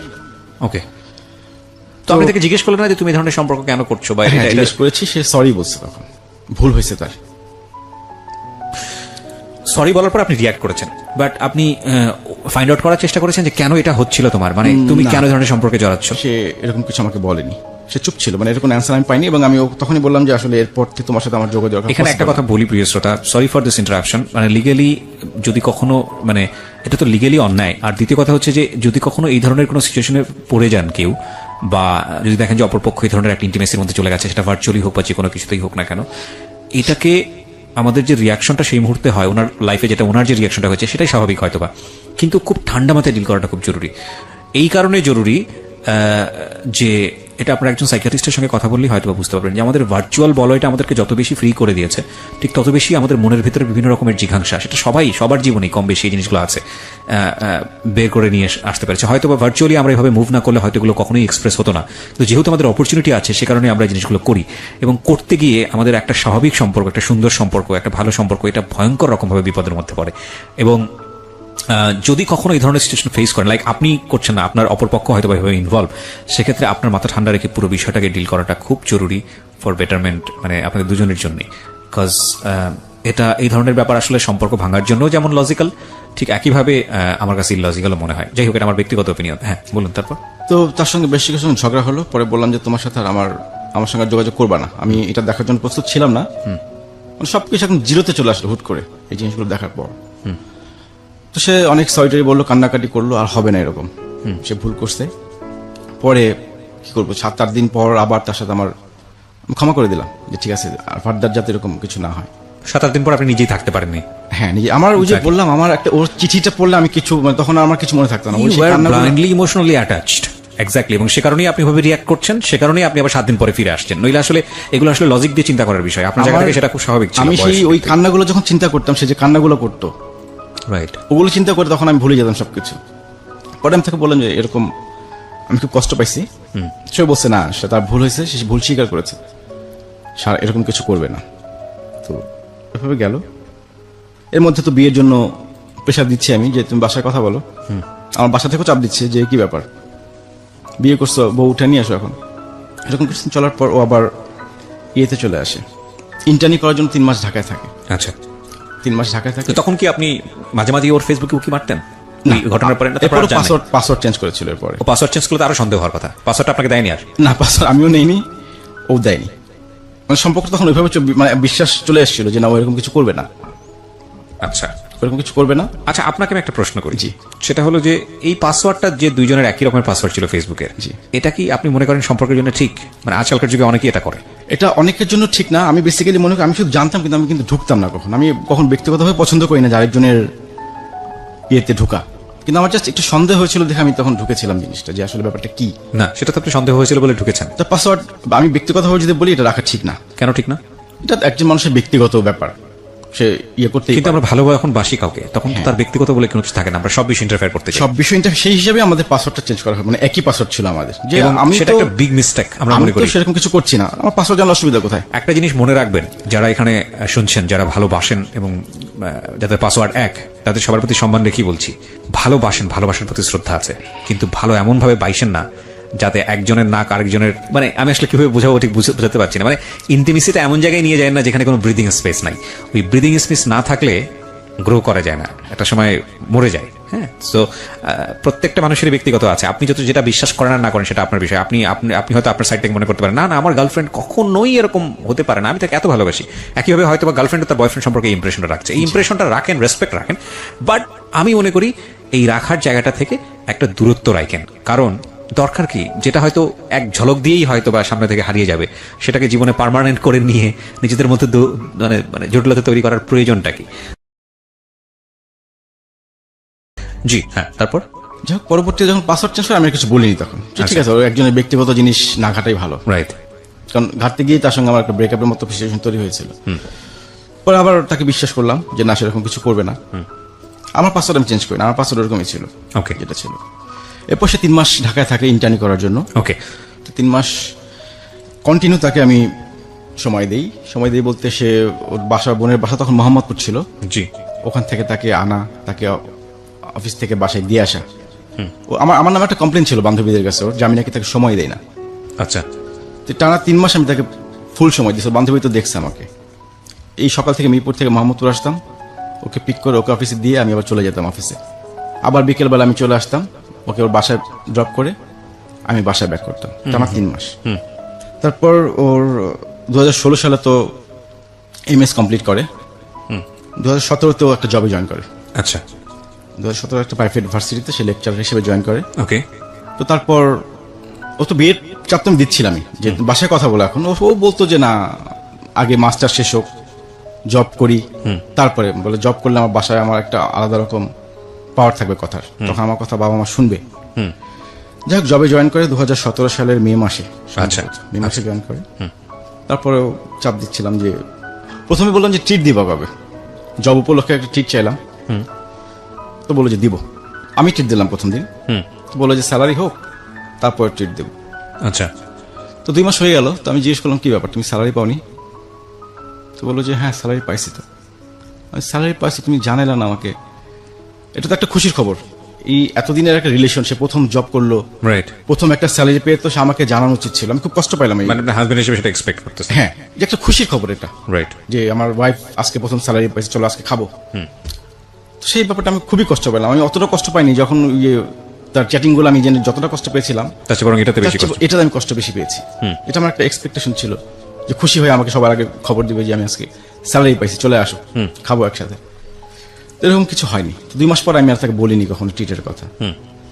তো আস্তে আস্তে দেখলাম যে তার কিছুটা কিপটামি স্বভাব চোখে ধরা পড়লো আমার 2 মাস পর, চাকরিতে জয়েন করার 2 মাস পর থেকে, যেটা আগে কখনো পড়েনি। আচ্ছা, পড়েনি বলতে আগে কখনো দরকার হয়নি এরকম, কারণ আগে তো যেখানে যেতাম সব খরচ আমি করতাম। তো চাকরিতে জয়েন করার পর আমার একটা এক্সপেকটেশন বাড়লো, এই যে আমরা বিভিন্ন রেস্টুরেন্টে খাই, একদিন তো আমার ওয়াইফ বিল দিতেই পারে, কেউ এখন জব করে, সেরকম একটা আমার এক্সপেকটেশন ছিল। আচ্ছা, তো সেটা সে কখনোই করতো না। তো এই যে তার একটা কিপটামি সব ধরা পড়লো আস্তে আস্তে, এটা ভালো লাগতো না আপনার? আমার ভালো লাগতো না। একদিন তো বিল দিতেই পারে, আমি তো এত বছর দিয়ে আসলাম তাকে, সে যা চাইছে, আর জামা কাপড় এভরিথিং, অনেকগুলো বলে লাভ নাই, যা যা দরকার ছিল। না, ওয়াইফ কিপটে হোক সেটা তো সমস্যা না, কিন্তু হাজবেন্ডের ক্ষেত্রে কিপটে হওয়াটা খারাপ, মানে ভালো না। এটা এটা এটা এটা কোনো হাজবেন্ড পছন্দ করে না। আমার খুব খারাপ লাগতো জিনিসগুলো, কিপটামি। আমি কিপটা পছন্দ করতাম এমনিতেও। দুজনের ক্ষেত্রে কিপটা হবেন না প্লিজ। আমি ওপেন ছিলাম, আমি 2 হাত ভরে খরচ করছি তার জন্য। ওকে, মানে এবং এই বিভিন্ন জায়গায় গেছি, সব 5 স্টার হোটেল বলেন, মানে এভরিথিং, আমার এইসব ব্যাপারে কোনো কম্প্রোমাইজ করিনি তার সাথে। তো এইভাবে আস্তে আস্তে তার কিপটামি সবগুলো ধরা পড়লো। আমি আর কখনো বলিনি যে ঠিক আছে কিপটা নিয়ে আমার সংসার করতে হবে। আস্তে আস্তে কিপটামিটা চরম আকার ধারণ করতেছে। আমি কি বলতে যাচ্ছি না, বললে আবার বেশি ছোট লোকই দেখা যাবে। না না, বলেন বলেন, আপনার কাছে যেটা যেরকম লেগেছে সেরকমই তো বলবেন, সমস্যা কি? হ্যাঁ। তো একদিন ও বাজার করবে। আচ্ছা, বাজার করবে, তো আগোড়ায় ঢুকলাম দুজনে, ঢুকে দুজন বাজার করছি। ও প্রায় 1700 টাকার বাজার করলো। এর মধ্যে আম্মা ফোন দেয় আমাকে যে আসার সময় 2 জন ডিম নিয়ে এসো। তা আমিও 2 ডজন ডিম কিনলাম। এখন ডিম কিনে যখন বিল দিব, দুজনে বিল দিতে গেলে তো খারাপ দেখা যায় জিনিসটা। 2 জন একসঙ্গে শপিং করলাম, বিল 2 জন কিভাবে দিই আলাদা আলাদা। ওকে বললাম তুমি বিলটা তো আমি দিচ্ছি তোমাকে পরে। তো বিল দিয়ে দিল। তো যখন বাসা যাও নামার সময় আমি 200 টাকা দিয়ে যে বিলটা রাখো। ও যখন টাকাটা নিল তখন আমি লজ্জায়, মানে আমি লজ্জা পাচ্ছিলাম যেটা কিভাবে নিল সে। অ্যাটলিস্ট তো বলতে পারতো যে টাকাটা লাগবে না। এই ছোট ছোট বিষয়গুলো কিন্তু খুব মারাত্মক, খুব মারাত্মক। এটা তেমন কিছু না 200 টাকা, কিন্তু এটা 2 কোটি টাকার পরিমাণ ক্ষতি। আসলে ভ্যালু নির্ধারণ করা সম্ভব না, আমি যে কারণে এভাবে বললাম। তাও মানে ভেরি ভেরি মানে ভেরি আগলি। এবং আমি বলছি না ওনার ওয়াইফ ওনার ক্ষেত্রে ইনজাস্টিস হয়েছে, বাট এটা সবার ক্ষেত্রেই হয় কম বেশি। দেখবেন যে 2 জন মানুষ 2 জনকে অনেক ভালোবাসে, কিন্তু 2 জন মানুষ যখন একই ঘরের মধ্যে থাকা শুরু করে তখন দেখবেন যে অনেক ভুলগুলো চোখে পড়ে। সো আমরা মনে করি বিয়ে তো করেই ফেলেছি, ঠিক আছে, এবার যেরকম ইচ্ছে সেরকম ভাবে বাঁচি। বিগেস্ট মিস্টেক ওই সময় থেকে ভাঙন শুরু হয়। সো বিয়ের পরে অন্তত 1, 2, 3, 4 বছর নিজেকে ঘরের মধ্যেও কিছুটা হলেও প্রেজেন্টেবল জায়গাটা রাখা ইটস ভেরি ইম্পর্টেন্ট। আমি ঘর বলতে শুধু ঘর বোঝাচ্ছি না, আচার আচরণ সব দিক থেকেই বোঝাচ্ছি। হ্যাঁ, তো এটা তো আমি খুব কষ্ট পাইলাম যে আসলে এরকম কেন। অ্যাটলিস্ট না করতে পারতো না, লাগবে না। যত বছর তো আমার পেছনে কম টাকা খরচ করিনি, 200 টাকার। যাই হোক, পরে খুব কষ্ট পেলাম। ওর বান্ধবীকে ফোন দিলাম আমি। ওর বান্ধবীকে ফোন দিয়ে বললাম, আচ্ছা একটা এমসিকিউ অ্যান্সার দাও তো। বলে কি ভাইয়া? তোমার বান্ধবী একটা কিপটা, মিতব্যয়ী, হার কিপটা। ওকে বলছেন এটা? ওর বান্ধবীকে। ওর বান্ধবীকে। আছে, আমি বান্ধবীকে বলছি যে একটা আমাকে এমসিকিউ অ্যান্সার দাও। বলে কি ভাইয়া? যে তোমার বান্ধবী একটা কিপটা, কঞ্জুস, হার কিপটা, মিতব্যয়ী, কোনটার মধ্যে পড়ে? তো বান্ধবী হেসে দিয়ে বলো, ভাইয়া সবগুলা। বলে কেন, আপনি জানতেন না? আসলে আমি কি করে জানবো, আমার পক্ষে তো জানা সম্ভব ছিল না। আমি তো কখনো এই অ্যাটিচিউডগুলো দেখিনি, যে এখন খেয়াল করতেছি জিনিসগুলা। ওকে। তো পরে মেনে নিলাম জিনিসগুলো, যে ঠিক আছে কিপটা হলে ভালো, যে আমার অ্যাটলিস্ট সঞ্চয় করতে পারবে, আমার খরচগুলো কমাইতে পারবে অ্যাটলিস্ট। আমি আবার একটু খরচ বেশি করি। আচ্ছা। সেই হিসেবে ভাবলাম যে এটা কোনো সমস্যাই না। তারপর ও আবার জবে জয়েন করার পর থেকে একটা অনলাইন বিজনেস শুরু করে। ওকে। কাপড় চোপড় ইয়ে করার জন্য। তো আমি বিভিন্ন সময় যেতাম ওর সাথে, শপিং টপিং যেতাম। তো অনলাইন বিজনেস শুরু করার পর একদিন আমরা একটা রেস্টুরেন্টে খাচ্ছিলাম, খাওয়ার অবস্থা ওর মোবাইলটা বন্ধ হয়ে যায়। ওকে। তোর মোবাইল ওর রিপ্লাই দিচ্ছিল ওই অনলাইনের, কাস্টমার যারা নক করছিল ওদের রিপ্লাই দিচ্ছিল। তোর মোবাইল বন্ধ হয়ে যাওয়ার পর সে আমারটা দিয়ে লগ ইন করে। ওকে। আমার মোবাইল দিয়ে লগ ইন করে, একটা পর্যায়ে আমার মোবাইলও বন্ধ হয়ে যায়, চার্জ শেষ হয়ে যায়। চার্জ শেষ হয়ে যায়।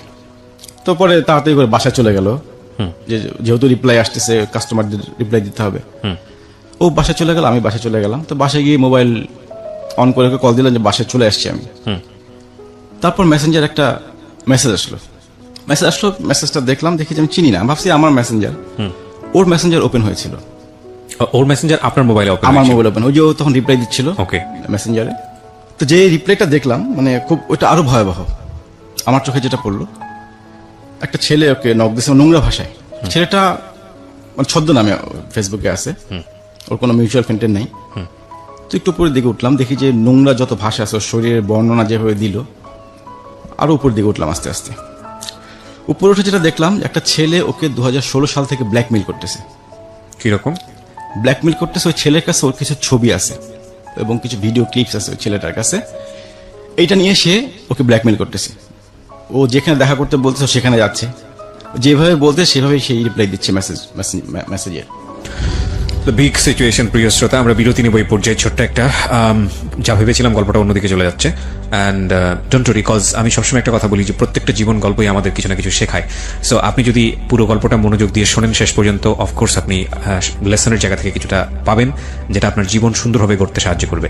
আমি খুব খুশি হই যখন দেশের বিভিন্ন প্রান্ত থেকে মানুষজন আমাকে নক করেন, ইনবক্স করেন, কিংবা আমার সঙ্গে এসে দেখা করেন, এসে যখন বলেন যে ভাই এই গল্পটা আমার জীবনটাকে পাল্টে দিয়েছে। আমার কাছে মনে হয় যে পৃথিবীতে এর চেয়ে বড় পাওয়া আর কিছু হতে পারে না। এটা অনেক বড় পাওয়া। বিকজ দেখেন, আমি খুব ক্ষুদ্র একজন মানুষ। আমি শুধু একটা গল্পকে প্রেজেন্টেবল করার জন্য আমার কিছু ক্যারিশমা ইউজ করি, এবং সেই গল্পটা প্রচার হওয়ার পরে যদি একটা মানুষের জীবন সুন্দর পথে আসে, একটা মানুষ যদি ভুল পথ থেকে সরে আসে, একটা মানুষ যদি নিজের জীবনে সুন্দর একটা অর্থ খুঁজে পায়, সেটা নিঃসন্দেহে আমাদের জন্য অনেক বড় পাওয়া। এই যে গল্পটা চলছিল, যখন বিরতিতে ছিলাম, মাঝখানে জসিম আমাকে ফোন দিয়েছিল। জসিমের কথা আপনারা নিশ্চয়ই জানেন, যে জসিম হচ্ছে আমাদের এখানে এমন একটা জীবন গল্প সে বলেছিল যে সে রিক্সা চালক থেকে কিভাবে কোটিপতি হয়। আমাদের ইউটিউবে আছে, অনেকেই শোনেন ওটা। জসিম ফোন দিয়ে বলে যে ভাই আমার তো জীবন নাজেহাল হয়ে যাচ্ছে। আমি কেন?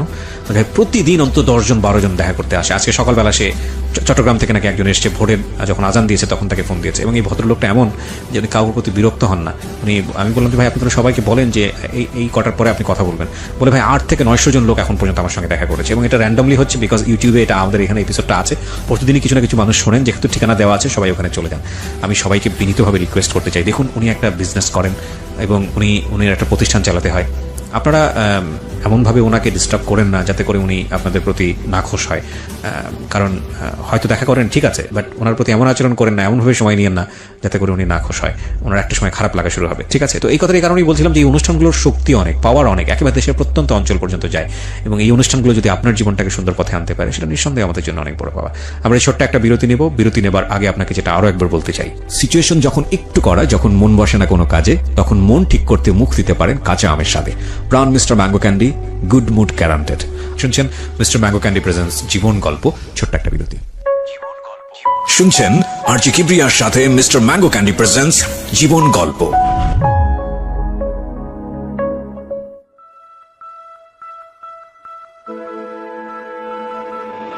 Love, hate, challenge, motivation, lies, truth, impossible, virtue, morality,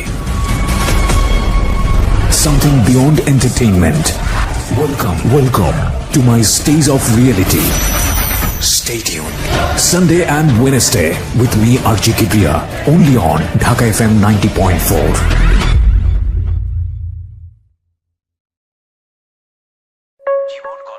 শুনছেন আরজি কিবরিয়ার সাথে মিস্টার ম্যাঙ্গো ক্যান্ডি প্রেজেন্টস জীবন গল্প।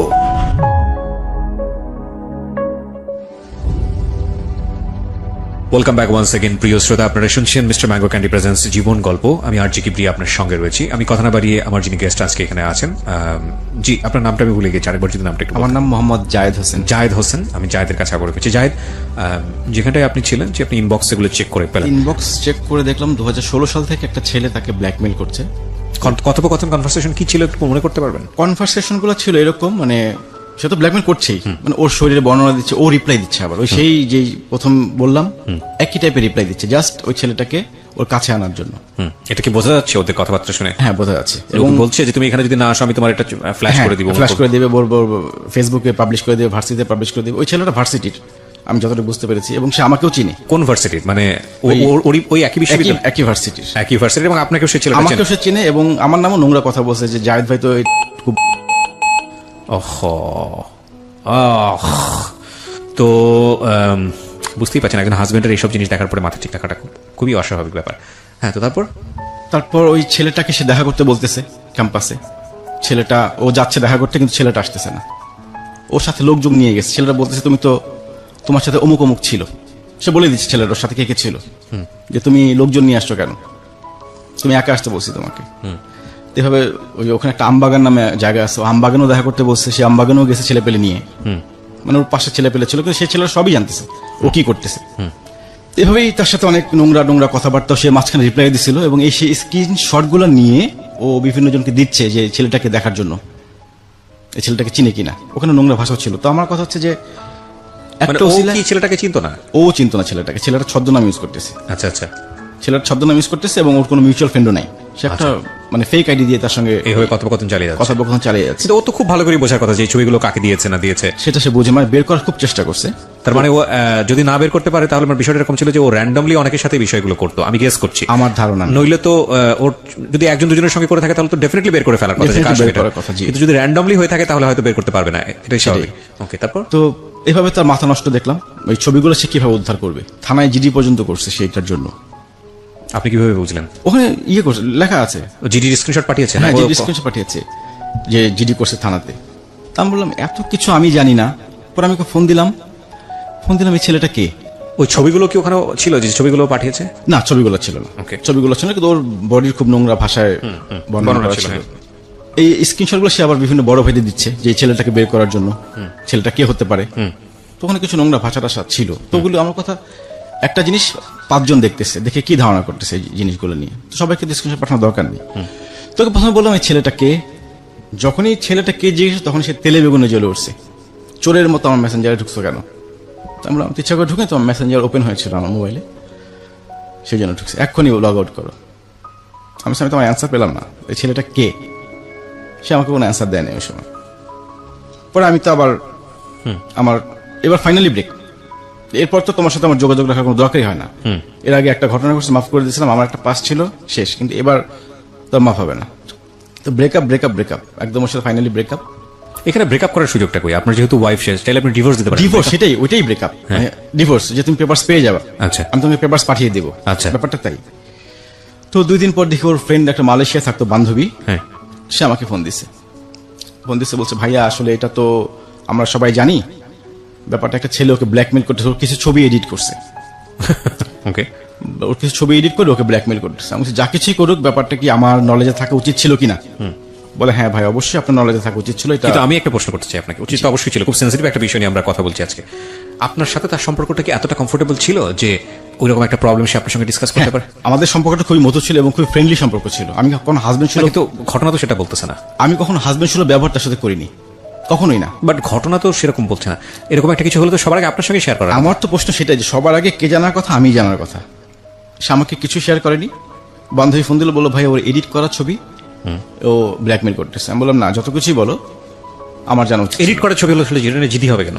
সেটাই তো কথা, এডিট তো এডিটই, এডিট তো যে কারো ছবি এডিট করতে পারে, রাইট। ওটা নিয়ে তো এত ঝামেলার কিছু নাই। বলে না মানুষজন দেখলে কি মনে করবে, প্রথমত মানুষজন দেখবে। তো বান্ধবী গুলো, আমি আমার সিদ্ধান্তে অটল যে না, আমি ওর সাথে আর সম্পর্কে যাব না। ওর আরেকটা বান্ধবী ফোন দিল, ওর সাথে আমি একই কথা বললাম যে আমি ডিসিশন নিয়ে নিছি, ও পেপারস পাঠিয়ে দেবো। লাস্টে ফাইনালি ওর এক টিচার ফোন দিল, ভার্সিটির টিচার। একটা মিনিট, এখানে ও তখন একটা প্রাইভেট ইউনিভার্সিটিতে জব করে, লেকচারার। লেকচারার। তার মানে ওর তো রেজাল্ট সবকিছু ভালো। রেজাল্ট ভালো। আচ্ছা, প্রাইভেট ইউনিভার্সিটি, ঢাকার প্রাইভেট ইউনিভার্সিটি, ঢাকা ধানমন্ডিতে একটা প্রাইভেট ইউনিভার্সিটি। ওকে ফাইন, হ্যাঁ। তো ওর ভার্সিটির টিচার ফোন দিল, মানে ময়মনসিংহ এগ্রিকালচার ইউনিভার্সিটির এক টিচার, ওরই ফ্রেন্ড। তো সে প্রথমে পরিচয় দিল, আমি টিচার, আমি অমুক বলছি। তার সাথে প্রায় টানা 2-3 ঘন্টা কথা বললাম। তুমি আমাকে কনফিডেন্স করলো আর কি, যে আসলে ভুল করছে আমি, সেটা কি আমার জানা উচিত ছিল কিনা। তখন তো ওই ফ্রেন্ডও জানা যে আমরা বিয়ে করছি। ওই যে টিচার আমাকে ফোন দিচ্ছে, সেও জানে না আমরা বিয়ে করছি। ও জানে না? না। আচ্ছা, তো ওকে তো আমি অতভাবে বলতে পারতেছি না। তাহলে সে আপনাকে সে কে হিসেবে ফোন দিল? আমাকে তার বয়ফ্রেন্ড হিসেবে ফোন দিচ্ছে। ও আচ্ছা, ওকে। বয়ফ্রেন্ড হিসেবে ফোন দিচ্ছে যে আসলে ব্যাপারটা কিছুই না, আমরা সবাই জানি ভার্সিটি একটা ছেলে ডিস্টার্ব করতেছে, আমরা হ্যান্ডেল করতেছি ভার্সিটি থেকে। তেমন এত কিছু হলো, থানায় জিডি হলো, আমি কিছুই জানলাম না এটা কেন। বললো ভাই ও খুব অন্যায় করছে আপনাকে না বলে, প্রথমত। তারপর এটা আমরা দেখতেছি, এটা একটা এডিট করা ছবি, আপনি কিছু মনে করেন। সে মোটামুটি আমাকে কনফিডেন্স করে ফেললো। আর ওর সাথে যখন কথা বললাম, হানির সাথে যখন কথা বললাম, মানে আমার ওয়াইফ, ও প্রথম অ্যান্সার ছিল আমি আমার বাবা মাকেই জানাইনি, তুমি কে? আমি তোমার বাবা মাকে জানানো, তোমার বাবা মা কয়দিন গেছে ভার্সিটিতে? একদিনও তো যায়নি। আমি গেছি, আমি তোমার বাবা মার দায়িত্ব পালন করছি, আমি তোমার ভাইয়ের দায়িত্ব পালন করছি, বড় বোনের দায়িত্ব পালন করছি। তো লাস্টে আবার ওই টিচারের মাধ্যমে জিনিসটা মিউচুয়াল হয়। আমি তখন ধরে নিই যে না, এটা এডিট করাই ছিল, মানে নিজেকে বুঝাই এডিট করার ছবি হবে হয়তো। সেই ওই আগের স্মৃতিগুলো যখন মনে করি, তখন আবার ঠান্ডা হয়ে গেলাম। এখানে একটা জিনিস বিষয় বলি, যে আপনারা যারা গল্পটা শুনছেন তাদের কাছে মনে হতে পারে আমাদের আজকের জায়েদ অনেক বোকা। ডেফিনেটলি বোকা, কিন্তু এই বোকামের যাতে আপনি না করেন সেজন্য আজকের এই গল্পটা। বাট একটা কথা মনে রাখেন, প্রেম এর চেয়েও ভয়ানক বোকা বানিয়ে দেয় মানুষকে, হ্যাঁ, এবং এটা সম্ভব। ঠিক আছে, ওকে, বলুন। এরপরে ওর বাসা নিবে নতুন, ও বোনের বাসা থেকে অফিস করতো। তো বলে যে আমি বাসা শিফট করবো, ওখানে ওরা 2 বোন থাকে, এটা ব্যাপারটা কেমন দেখা যায়, তুমি একটা বাসা নিয়ে দাও আমাকে। তো তখন আপনি কি জানলেন ছেলেটার সম্পর্কে, যে তুমি কত কি করেছো, কি অবস্থা? না, আর কিছু জানিনি। ছেলেটাকে ট্রেস করা যায়নি, ওখানেই শেষ। মানে ভার্সিটির টিচার বলছে এটা প্রক্টর পর্যন্ত জিনিসটা জানে। আচ্ছা। তো আমি একটা বাসা নিয়ে দিলাম শঙ্করে। তো বাসা নেওয়া দেওয়ার পর ওর যে জিনিসপত্র ছিল হলে, ওগুলো শিফট করে নিয়ে আসলাম আমি। আচ্ছা। একদিনই যাও, আমি ওর বাসা একদিনই গেছি, জাস্ট ওই মালামালগুলো উঠিয়ে দেওয়ার জন্য। তো ওদিকে দারোয়ান সিঙ্গেল বাসা ভাড়া দিবে না, মানে বাড়িওয়ালা ব্যাচেলার করে কাউকে ভাড়া দিবে না। তো আমি দারোয়ানকে বলছিলাম যে আমার ওয়াইফ এখনো আমাদের প্রোগ্রাম হয়নি, হয়ে যাবে। সে এসে বাসাটা ভাড়া দেয়। এরপর কি হয়, নভেম্বরের ফার্স্ট উইকে, নভেম্বর 2018, একদিন ভার্সিটিতে যাই আমি। ওই দিন আমার যাওয়ার কথা ছিল না, আমি সপ্তাহে 4 দিন যেতাম আমি ভার্সিটিতে, 6 দিন ক্লাস তো 4 দিন যেতাম। আচ্ছা। ওই দিন আমার যাওয়ার কোনো প্ল্যান ছিল না। তো ওই দিন গেলাম, কাছাকাছি গিয়ে ফোন দিলাম, তুমি কোথায়? বললো যে আমি নিউ মার্কেট আসছি। নিউ মার্কেট কি করো? বলে একটু শপিং এ আসছি কলিগের সাথে। ওকে। কলিগ কি ছেলে না মেয়ে? বলে দাদা, এই রিপ্লাইটা দিল। ঠিক আছে তাহলে থাকো, আমি আসতেছি, নিউ মার্কেটে আসতেছি, তোমরা ওয়েট করো, আমি একসঙ্গে ব্যাক করবো। ওকে। তোরা ওয়েট করে, এতে স্টার কাবাবে ওয়েট করে। তো আমি গেলাম, গিয়ে দাদার সাথে পরিচয় হলো, ওখানে কাবাব টাবাব খেলাম। খেয়ে বিল তো আমি আজীবন দিয়ে আসছি, আমিও বিল বের করবো। এমন সময় আমার ওয়াইফ বলতেছে যে বিলটা দিয়ে দাও, আগ বাড়িয়ে বললো জিনিসটা, বিল তো আমি দেবো। তো হ্যাঁ, বিল দিয়ে চলে আসলাম। বলতেছি কারণ আছে একটা, বিলের কথাটা পরবর্তীতে ক্লিয়ার হবে। জি। তো ওকে নামিয়ে দিয়ে পর দাদাকে নামাইতে গেলাম বাসায়। দাদার ওখানে দাদা আবার অফার করলো, চায়ের অফার করলো, যে আসছেন চা খেয়ে যান। দুজনে মিলে চাটা খেলাম, খেয়ে বাসায় চলে গেলাম। এভাবে গেল। তারপর নভেম্বরের ফার্স্ট উইক ওর বাসায় আমি প্রপোজাল পাঠালাম অফিসিয়াল। মানে এতদিন তো কেউ জানতো? হ্যাঁ, ও জানতো না। ও না জানা ছাড়াই? হ্যাঁ, ও না জানা ছাড়াই। হ্যাঁ। কারণ ওকে তো এতদিন বলছি যে বাসায় কথা বলার জন্য, ওকে না জানিয়ে আমি বাসায় প্রপোজাল পাঠাই। মানে ওদের পরিচিত, যে যাকে পাঠিয়েছিলাম ওর বাবার পরিচিত। গিয়ে অফিসিয়ালি বিয়ের প্রপোজাল দেয়। তো ওর বাবা আমার কথা শুনে সাথে সাথে রিজেক্ট করে দেয়। ওকে। তিনি বললেন যে না, ছেলে তো ম্যারিড, ছেলে ম্যারিড, এই ছেলের কাছে তো প্রশ্নই আসে না। জানতো আজ আপনার বিয়ে হয়েছে? আমার বিয়ে হয়েছে জানতো। ওকে। আমার বিয়ে হয়েছে জানতো। এবং এর মধ্যে আমি স্কিপ করে গেছি একটা, হ্যাঁ, 2015 সালের দিকে ওর বাসায় জানাজানি হয় যে আমার সাথে ওর রিলেশন আছে। তখন ওকে নিয়ে বসে, এবং আমার বাসায় আসার কথা ছিল ওদের। ওর দুলাভাই রাজি ছিল, কিন্তু ওর বাবা রাজি ছিল না। আচ্ছা। মানে সবকিছু রেডি যে আমার বাসায় আসবে, এসে প্রপোজাল নিয়ে এরকম একটা অপশন ছিল, কিন্তু পরবর্তীতে ওর বাবা রাজি হয়নি। তো নভেম্বরের ফার্স্ট উইকে যখন প্রপোজাল দিলেন, তো সাথে সাথে রিজেক্ট করে দিলেন। তো যখন দেখলো যে কোনোভাবেই রাজি না, তখন উনি বললেন যে আসলে ব্যাপার, তখন উনি বলে দিলেন আমাদের বিয়ে ব্যাপারটা, আচ্ছা, যে ওরা তো 3 বছর আগে বিয়ে করছে, এখন তো কি করবেন করেন। তো বিয়ের কথা শুনে ও বাবা বললো ঠিক আছে তাহলে ঢাকা যান, আমি ঢাকা আসতেছি 2 দিন পর, তখন কথা বলবো সাক্ষাতে। তো উনি 2 দিন পর ঢাকা মানে উনি কোন প্রকার রিয়াক্ট করেনি, ঠান্ডা মাথায় পুরো বিষয়? ঠান্ডা মাথায়, হ্যাঁ। ওকে। তো উনি 2 দিন পর ঢাকায় আসলেন। ঢাকায় এসে হানি সহ বসলেন, ওদের ফ্যামিলিগতভাবে, বোন সহ, দুলাভাই সহ। তো হানিকে জিজ্ঞেস করছে যে বিয়ে করছো কিনা। তো হানি বলছে 3 মাস আগে বিয়ে করছি। 3 বছর না বলে 3 মাসের কথা বলছে। তো ওকে বললো যে ঠিক আছে, তোমার চাকরি করার দরকার নাই, তুমি রংপুর চলে আসো, তুমি চাকরি ছেড়ে দাও। আর ওর ছোট বোনকে বললো বড় বোনের বাসায় গিয়ে থাকার জন্য, বাসা ছেড়ে দেওয়ার কথা বললো। ভালো কথা ভেবে চললো কিছুদিন, 1 সপ্তাহ 2 সপ্তাহ চলার পর দেখলাম যে না, ও জব করছে, ওর বোনও ওই বাসায় আছে। তো তখন আমি বললাম তাহলে তোমার বাসা থেকে কি একটা রেজাল্ট আসছে বলো, আমি 1 তারিখে বাসা নিচ্ছি, ডিসেম্বরের 1 তারিখে আমি বাসা নিচ্ছি, হয় এসপার নয় ওসপার, হয়তো আমার ফ্যামিলিকে রাজি করাতে পারবা, আদারওয়াইজ তুমি চলে আসবা। ও আর কথা বললো না বাসায় কারোর সাথে, মানে বারবার জিজ্ঞেস করলে জিনিসটা অ্যাভয়েড করে যাবে সবসময়। তো এরপর এভাবে চলার পর এর মধ্যে নভেম্বর 26 তারিখ ওর বার্থডে। আচ্ছা। তো প্রতি বছর যে দিনটা আমাদের দুজনের জন্য স্পেশাল, বিগত 2010 থেকে কখনো মিস করিনি। জি। এবং ও খুব সারপ্রাইজ পছন্দ করে। তো যথারীতি গেলাম ওর বার্থডেতে। ওর বার্থডেতে যাওয়ার আগে আমাদের একটা প্ল্যান ছিল, ট্যুর ছিল ইয়েতে, কাপ্তাই রাঙামাটি, ওই ফ্রেন্ডরা সহ। তো প্ল্যান করেছিলাম, কিন্তু ও গেল না। ও বললো যে ওর ছুটি নেই, ছুটি ম্যানেজ করতে পারছে না, বলে তোমরা গিয়ে ঘুরে আসো। তো আমরা গিয়ে ঘুরে আসলাম ও ছাড়া, ফ্রেন্ডের ওয়াইফরা গেল। ওখান থেকে আসলাম, ব্যাক করলাম 25 তারিখে। ইচ্ছা ছিল যে ওখানে ওর বার্থডে পালন করবো 26 তারিখে। তো যেহেতু গেল না, 25 তারিখে ব্যাক করলাম ঢাকায়। ব্যাক করে 26 তারিখে ওর জন্য কিছু গিফট কিনলাম, কেক, ফুল কিনে একটা ফাস্টফুডের দোকানে বসলাম। তখন ও আসে নাই, ওর আসতে আরো 1 ঘন্টা দেরি। আচ্ছা। ওর ক্লাস ছিল। তো দেরি দেখে আমি জিনিসগুলো ওখানে রেখে গেলাম ওই ফাস্টফুডের দোকানে। ওর ক্যাম্পাসে ওকে ফোন দিলাম যে আমি ক্যাম্পাসে আসছি। ও বের হয়ে আমার হাতে শুধু গিফট দেখে একটু মন খারাপ করলো। ওকে। যে শুধু গিফট, কেক নাই, ফুল নাই। তো রিক্সায়, গাড়ি তো পার্ক করে আসছি আমি যেখানে ছিলাম ওখানে, রিক্সা নিয়ে আসছি। তারপর রিক্সায় বলতেছে যে কি ব্যাপার, কেক আনো নাই? তাই আমি বললাম না, কেক আনা হয়নি, আজকে একটু অন্যভাবে পালন করবো, আমরা পিজা কাটবো। প্রতি বছর তো কেক কাটি, এবার পিজা কেটে আমরা বার্থডে পালন করবো। আচ্ছা। তো গেলাম পিজা শপে গেলাম, যখন পিজা অর্ডার দিই তখন সে কান্না করতেছে হাউমাউ করে। আচ্ছা। যে বছরে একটা দিন আসে বার্থডে, এটা তো প্রতিদিন হয় না, একটা কেক তো আনতেই পারতা। তো যখন দেখলাম অবস্থা বেগতিক, তখন আমি ওয়েটারকে ইশারা দিলাম, তো ওইটা তখন কেক আর ফুল নিয়ে আসলো। তো তখন সে খুব খুশি হলো যে আসলে হেসে দিল। পরে কেক টেক কেটে রাতে ডিনার করে ওকে বাসায় নামিয়ে দিয়ে আমি চলে আসলাম। তারপর আমি বলতে থাকলাম যে তুমি বাসায় কথা বলো, অ্যাটলিস্ট একটা কিছু জানাও। আমি ডিসেম্বরে বাসা নিয়ে নিছি অলরেডি, ভাড়া বাসা। বাসা থেকে প্রেশার দিচ্ছে আমাকে। তারপর ডিসেম্বরের 31 তারিখ আমার বার্থডে। ভালো কথা, ডিসেম্বর 24 তারিখে আমরা আবার শপিং করি দুজনে মিলে। ওকে। আমি ওকে বললাম যে তুমি আসো, আজকে আমরা শপিং করবো।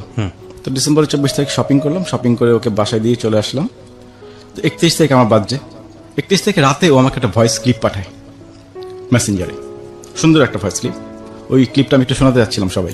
It's a very personal thing, যদি প্রয়োজন হয় আমি আপনার কাছ থেকে শুনতে চাইবো, সমস্যা নেই। আপনাকে হয়তো কিছু না কিছু সুন্দর করে কথা বলেছে, আচ্ছা ঠিক আছে, প্রয়োজন নাই, আমি চাচ্ছি না। কারণটা হচ্ছে কি, কিছু সাইবার অ্যাক্ট হয়েছে ইদানিং, আমরা জানি যে উইদাউট এনি পারমিশন কারো ভোকাল এটা পাবলিকলি পারমিশন মানে এক্সপোজ করা, এটা আইনত অন্যায়।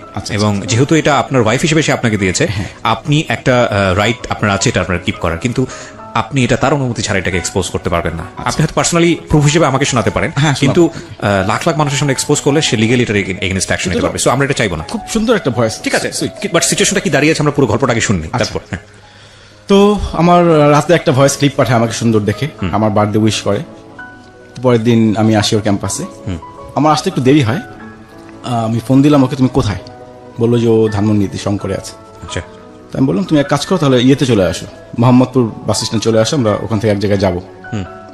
তো বললো না না না, আমার কলিগরা আসছে, তোমার সঙ্গে দেখা করবে। যখন কলিগদের কথা বললো তখন তো অ্যাভয়েড করার কোনো উপায় নাই যে ওনারা আসছে। যাই হোক, ওখানে গেলাম, গিয়ে দেখলাম যে ওই ওর সেই দাদা কলিগ আর বাকি সব দাদার ফ্রেন্ড, 5জন। তো ওদের সাথে পরিচয় হলাম। আমি ভাবলাম সবাই মনে হয় একই ভার্সিটির টিচার। তো যখন পরিচয় যে আপনি কি একই ডিপার্টমেন্টে কিনা, তো বললো যে না, দাদার ফ্রেন্ড ওনারা। তো এভাবে ওখানে পিজা টিজা খেলাম, খেয়ে আমার খুব একটা এক্সপেকটেশন ছিল ওই দিন অ্যাটলিস্ট আমার জন্য একটা কেক নিয়ে আসবে। তো আমি তখন কিছু বলিনি, আমার জন্য কেক আনিনিও, আমিও কেক কিনিনি, এই ফার্স্ট। মানে আপনার বার্থডেতে কেক হলো না, কিন্তু আমার বার্থডেতে আপনি ঠিকই কেক হ্যাঁ, নিয়ে গেলেন। ওর বার্থডে প্রতি বার্থডেতেই 2010 থেকে তোর সাথে আমার দেখা হয়, প্রতি বছর 2টা কেক তো থাকবেই। ওই দিন আমি ফার্স্ট কেক কিনিনি, আমার খুব এক্সপেকটেশন ছিল যে ও একটা কেক নিয়ে আসবে আমার জন্য, আর কিছু না। ও যেহেতু সারপ্রাইজ পছন্দ করে, খাওয়া দাওয়া করে যখন চলে গেলাম, ওকে বাসা নামিয়ে দিলাম, ওকে নামিয়ে দিয়ে ওই দাদার ফ্রেন্ডদের নামিয়ে দিলাম দাদার বাসার সামনে। তো দাদা আবার অফার করলেন চা খাওয়ার জন্য, তো নেমে কিছুক্ষণ আড্ডা মারলাম ওখানে। আড্ডা মারার এক পর্যায়ে দাদা বললো যে আপনার দেরি দেখে আমি তো ম্যাডামের বাসা পর্যন্ত গেলাম ম্যাডামকে আনার জন্য। ঠিক এতটুকুই কথা, আর কোনো কথা না। তো আমি যেতেই পারি, ম্যাডামের বাসায় যাবে ম্যাডামকে আনার জন্য। তো ওখানে চাটা খেয়ে বিদায় নিলাম। তারপর আমার ওয়াইফকে ফোন দিলাম যে তোমার কি গত 26 তারিখের কথা মনে আছে? বলো কেন? আজকে কেকের জন্য তুমি কান্না করতেছিলা। আজকে আমার খুব একটা এক্সপেকটেশন ছিল যে অ্যাটলিস্ট এখন তুমি জব করো, একটা কেক আমি আশা করছিলাম, অ্যাটলিস্ট আর কিছু না হোক একটা কেক তুমি নিয়ে আসবে আমার জন্য। আমি খুব কষ্ট পাইছি ব্যাপারটাতে। তো আমাকে বললো যে আসলে কেক আনতে সে ভুলে গেছে। আচ্ছা, তুমি কেক আনতে ভুলে গেছো, আসছো আমার বার্থডেতে, কেক আনতে ভুলে যাও, এটা কেমন কথা? বলে আসলে ভুলে গেছিলাম। তারপর বললাম কি ব্যাপার, দাদা তোমার বাসায় গেছিল নাকি? হঠাৎ করে বললো কি না, দাদা কেন বাসায় আসবে, দাদা তো আমার বাসা চিনি না। না মানে 4-5 বাসে এই না রিপ্লাইটা দিল, আমার পছন্দ হলো না যে কি ব্যাপার। তো নর্মাল একটা জিনিস, দাদা বাসা আগে নিয়ে আসতেই পারে তাকে। তো টোটালি অস্বীকার করলো যে না, দাদা বাসা চিনে না, যায়নি। তারপর 1 তারিখে কথা হলো ওর সাথে, 2 তারিখে কথা হয়েছে, 3 তারিখে তার সাথে আমার কথা হয়নি। 4 তারিখে সে আমাকে বলতেছে তুমি আমার সঙ্গে আর কখনো যোগাযোগ করবে না, আমার ফ্যামিলি দরকার, আমার বাবা মা দরকার, আমি তোমাকে পেপারস পাঠিয়ে দিচ্ছি। হঠাৎ করে কোনো কথা নাই, বার্তা নাই। তাই আমি ভাবলাম যে কি ব্যাপার, ফান করতেছে মনে হয়। তাই আমি কন্টিনিউ ফোন দিয়ে যাচ্ছি, ওর একই কথা, আমার বাবা মা দরকার। আমি তো তোমার বাবা মা আলাদা করিনি, ওনারা আছে, ওনারা থাকবেন, সমস্যা কোথায়? বললো না, আমি তোমাকে পেপারস পাঠিয়ে দিচ্ছি। এভাবে 2 দিন পর দেখি যে ও ফোন ধরে না। ওর বান্ধবীকে ফোন দিলাম, বান্ধবী ফোন ধরে না, কেউই ফোন ধরতেছে না। মানে ওর পরিচিত যাদের নাম্বার ছিল আমার কাছে, কেউই ফোন পিক করতেছে না। একজন পিক করলো, আমার ভয়েস শুনে কেটে দিল। তারপর মেসেঞ্জারে নক করতে যাব, তখন দেখেছি সব ব্লক। ওর যত বন্ধু বান্ধব ছিল আমার সাথে অ্যাড করা, প্রত্যেকেই ব্লক। এভাবে কন্টিনিউ যোগাযোগ করার পর আমি বললাম তুমি তো আসলে এটা কি করতেছো? বলছে না, তার ডিসিশন ফাইনাল, সে পেপারস পাঠাবেই। ওকে, ঘটনাটা ক্লাইম্যাক্স সিচুয়েশনে চলে গিয়েছে। আসলে পেপারস পাঠাবে নাকি পাঠায়নি, নাকি পাঠিয়েছে, বা জীবনটা আসলে কোন দিকে ঘুরছে, সেগুলো নিয়ে একটা বড় ধরনের প্রশ্ন থেকে যায়। বাই দ্য ওয়ে, আমি কিন্তু একটা বিষয় আপনাদেরকে শুরু থেকেই বলার চেষ্টা করছিলাম, গ্যাপ পাচ্ছিলাম না বলে বলিনি। বিরতিতে যাওয়ার আগে বলতে চাই, আমরা কিন্তু এখন থেকে আমাদের এই যে অনুষ্ঠানটি চলে, সেটা কিন্তু ভিডিও ফুটেজ দেই হচ্ছে আমার পার্সোনাল যে ইউটিউব চ্যানেলটি আছে সেখানে। সো আপনারা যদি সাবস্ক্রাইব করতে চান, অবশ্যই চলে আসবেন, এই মুহূর্তে চলে আসবেন, সাবস্ক্রাইব করতে হবে এবং নোটিফিকেশনটা অন রাখতে হবে। আমার যে পার্সোনাল ইউটিউব চ্যানেলটি আছে সেখানে অ্যাড্রেস বারটি আমি বলছি, www.youtube.com/RJKibriya.fm, RJKEBRIA.FM। ওখানে গিয়ে সাবস্ক্রাইব বাটনে ক্লিক করে নোটিফিকেশনটা অন রাখবেন, তাহলে আপনি আমাদের জি পেপারস পাঠিয়ে দেবে। তারপর তো পেপারস পাঠায়, এর মধ্যে ওর বান্ধবীকে ফোন দিলাম, আরেকটা বান্ধবী, সে ফোনটা ধরলো, আমার নাম্বার দিয়ে ফোন দিয়েছিলাম। যখন আমার নাম পরিচয় দিলাম, তো বললো যে ভাই আপনি বিয়ে করেন তো তাড়াতাড়ি, অন্য কোথাও বিয়ে করার কথা বলতেছে। কি বলতেছে ওগুলা, এতদিনের রিলেশন, মানে সমস্যাটা কি? আমার বান্ধবী তো আমাকে পেপারস পাঠাবে, বলছো বাদ দেন, জাস্ট এতটুকু বলো যে বাদ দেন, আপনি তাড়াতাড়ি বিয়ে করেন, আমরা বিয়েটাই খাবো। এভাবে আমি কোনো রেজাল্ট পাচ্ছি না যে কেন। ওর ভার্সিটিতে গেলাম ওর সঙ্গে দেখা করার জন্য, তো দেখি যে দেখা করে না আমার সাথে, কোন ফাঁকে বেরিয়ে চলে যায়। আর ওই সিকিউরিটি গার্ডটা আমাকে সবাই চিনে, নিচে কোনো সিনকেটও করতে পারি না যে জোরাজোরি করবো দেখা করতে। তো তারপর জানুয়ারির 18 তারিখে ওর ভার্সিটিতে যাই, গিয়ে ওর পিছিয়ে যাই। মানে ও যখন ভার্সিটি ক্যাম্পাসটা একটু পার হয়, তখন বললো না শুনো তোমার সাথে কথা আছে, দাঁড়াও। ও শুনতেছে না, ওর মতো হাঁটতেছে। আমি দাঁড়াও, তোমার সাথে কথা আছে, কথা তো শুনবা। ও বললো না, কোনো কথা নাই তোমার সাথে। যাই হোক, সামনে গিয়ে দাঁড়ালাম এক প্রকার। বললো যে বেশি বাড়াবাড়ি করলে কিন্তু আমি পুলিশ ডাকতে বাধ্য হবো। পুলিশ ডাকতে বাধ্য হবা? কি বলতেছো তুমি? চলো তাহলে থানায় চলো, থানায় গিয়ে কথা বলি। তো এই পর্যায়ে তার জোর করেই কিছুক্ষণ কথাবার্তা বললাম। সে বললো যে না, তার একই কথা, সে পেপারস পাঠাবে, তখনও পাঠায়নি। অ্যাটলিস্ট ফাইনালি সে জানুয়ারির 21 তারিখে পেপারস পাঠিয়ে দেয়। তারপর আমি তাকে অনেক অনুনয় বিনয় করছিলাম। কত তারিখে পাঠায়? জানুয়ারি 21 তারিখ 2018। ওকে ওকে, তারপর আমি অনেক অনুনয় বিনয় করছিলাম যে অ্যাটলিস্ট তুমি পেপারসটা পাঠাও, তুমি সময় নাও, আমি তোমাকে বিয়ের জন্য প্রেশার দিব না, সময় নাও, লাগে আর 2 বছর সময় নাও, তুমি চিন্তা ভাবনা করো, কিন্তু পেপারসটা তুমি পাঠাও না। তো যাই হোক সে পেপারস পাঠিয়ে দেয়, সেই পেপারস পাই ফেব্রুয়ারির 12 তারিখে। ওকে। তো বাসায় পেপারস পাওয়ার পর আম্মা ওর বাবাকে ফোন দেয় যে এটা কি করলেন, যে পেপারসটা কেন, ওরা বিয়ে করছে এতদিন ধরে, আমরা তো বসতে পারতাম কোথাও। তোর বাবা বললো যে না, আমার মেয়ে, আমি তো জানি না কিছু, মেয়ে ডিভোর্স দিছে, এটা মেয়ের ব্যাপার, আর ছেলের তো আগে একটা বিয়ে ছিল। আম্মা জাস্ট এতটুকু বললেন যে মেয়ের কি বিয়ে দিবেন না, আপনি কি বলে দিবেন, এতটুকু কথা হলো। এই ফেব্রুয়ারি 14 তারিখে ওর ফেসবুকেও দাদা কিছু ছবি ট্যাগ করে ওকে, আচ্ছা। ওই যে কলিগ একটা পিকনিকে গিয়েছিল তারা, সবগুলো ছবি দাদার সাথে দেখলাম যে একটু ক্লোজ। আমি অতটা কিছু বুঝি না, আমার ফ্রেন্ডকে দেখালাম, ও বললো যে দাদার সাথে মনে হয় কোনো সম্পর্ক আছে, ছবিগুলো দেখে আমাকে বললো জাস্ট। আর আমার যতগুলো ফ্রেন্ডই শুনছে যে আমাকে ডিভোর্স দিবে, খালি একটা কথাই বলছে যে নিশ্চয়ই ওর কোনো অ্যাফেয়ার হয়েছে কারোর সাথে। ওকে। অ্যাফেয়ার ছাড়া তো এই রিলেশন ভাঙার কথা না। আমরা ডিভোর্সের জায়গাতে গেলে আসলে এগুলাই চিন্তা করি, কিন্তু কথা হচ্ছে ডিভোর্স দেওয়ার পরে কোনো সম্পর্ক সে মেনটেন করলো নাকি ব্যাচেলর থাকলো নাকি করলো না, নাকি সে অন্য কোনো সম্পর্কে গেল নাকি ভালোতে থাকলো মধ্যে থাকলো, এগুলো নিয়ে আমাদের চিন্তা করাটা উচিতই না। প্রথম কথা হচ্ছে আমি তোমার সঙ্গে ইতি টানতে যাচ্ছি, সো ইতির জায়গাটা হচ্ছে ফাইনালি একটা লিগ্যাল পেপার। জি। এরপরে কি করলাম না করলাম সেটা তো আমার পার্সোনাল লাইফ, কিন্তু আনফর্চুনেটলি আমরা এটা নিয়েই চিন্তা করি যে ও কারোর সাথে বোধহয় সম্পর্ক করবে, এটা করবে। আসলে হয় কি, সম্পর্কটা তো একটা গতির মতো, সো গতিকে তো থাম করে আটকানো যায় না, এটা থামতে একটু সময় লাগে।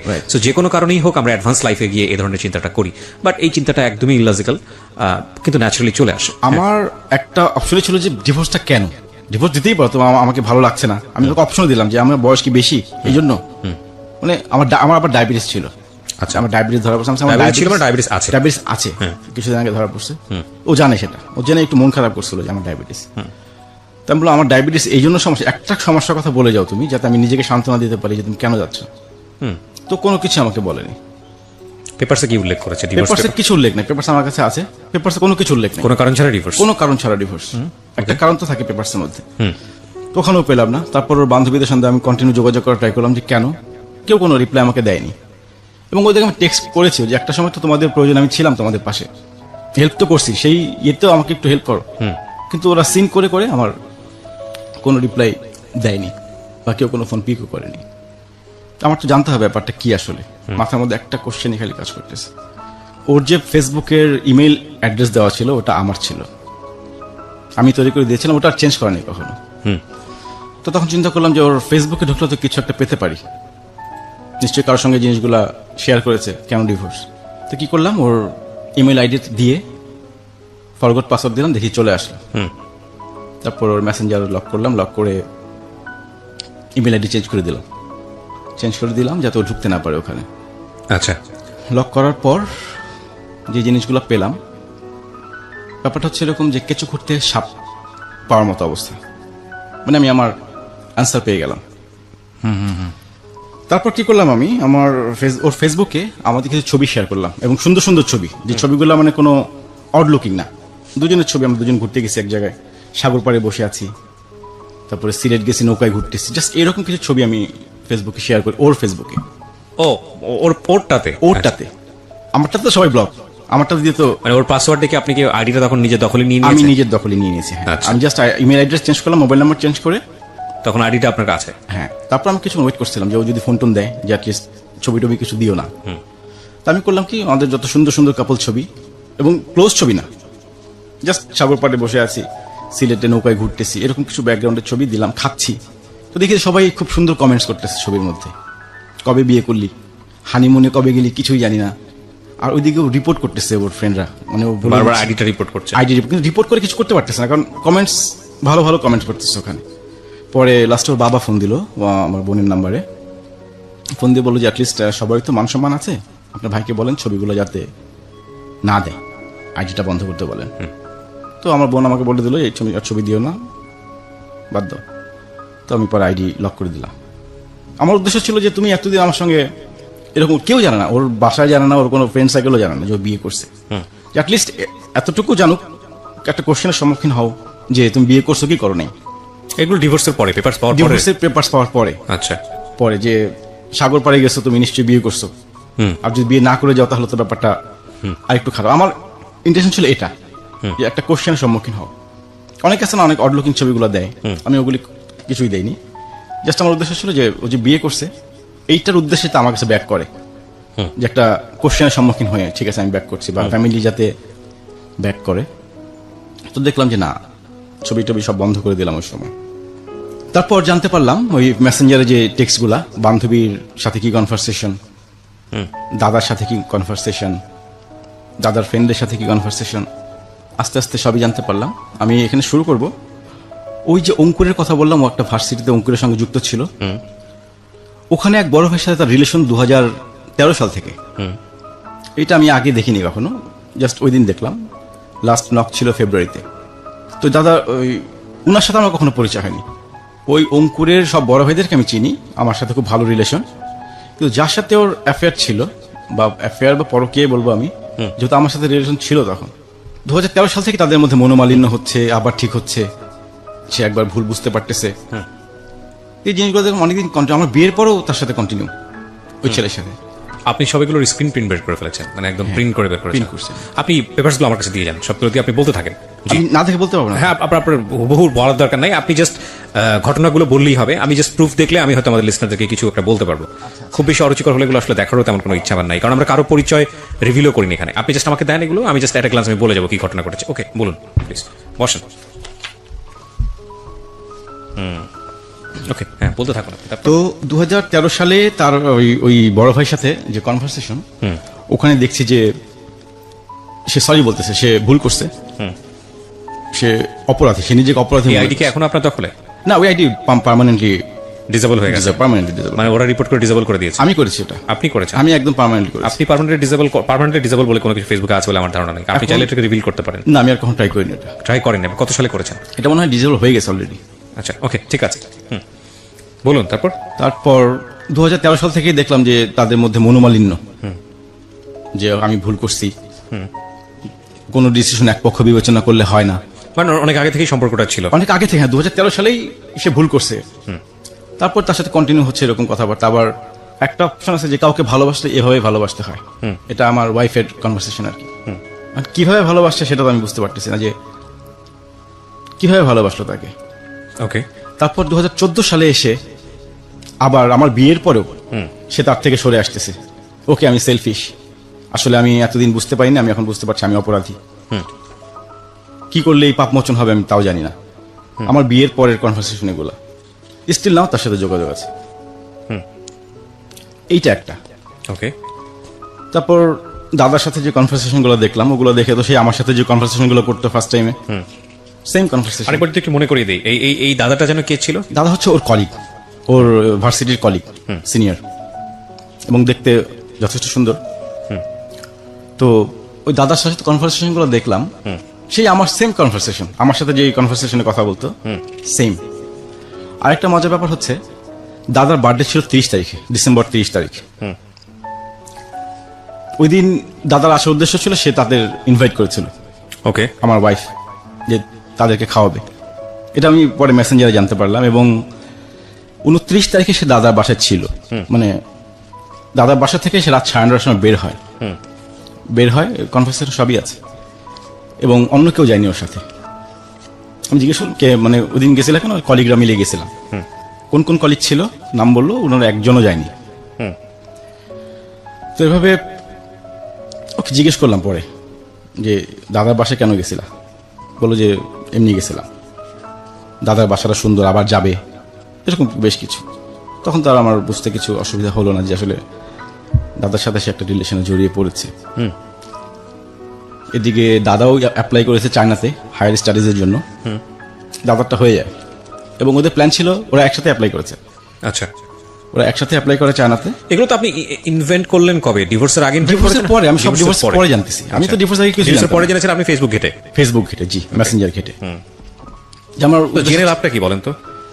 জেনে লাভ হচ্ছে, ডিভোর্সের পরে আসলে জেনে আমার তো জানতে হবে যে ডিভোর্সটা আচ্ছা, কেন, আমার হলো? ফলটা Okay, কি, ঠিক আছে, হ্যাঁ। আমার কি ফল্ট, আমি কি করলাম, এতদিন তুমি আমার সাথে সম্পর্ক করলা, আজকে একটা বিনা কারণে চলে যাবা, একটা কারণ দেখিয়ে যেত আমাকে।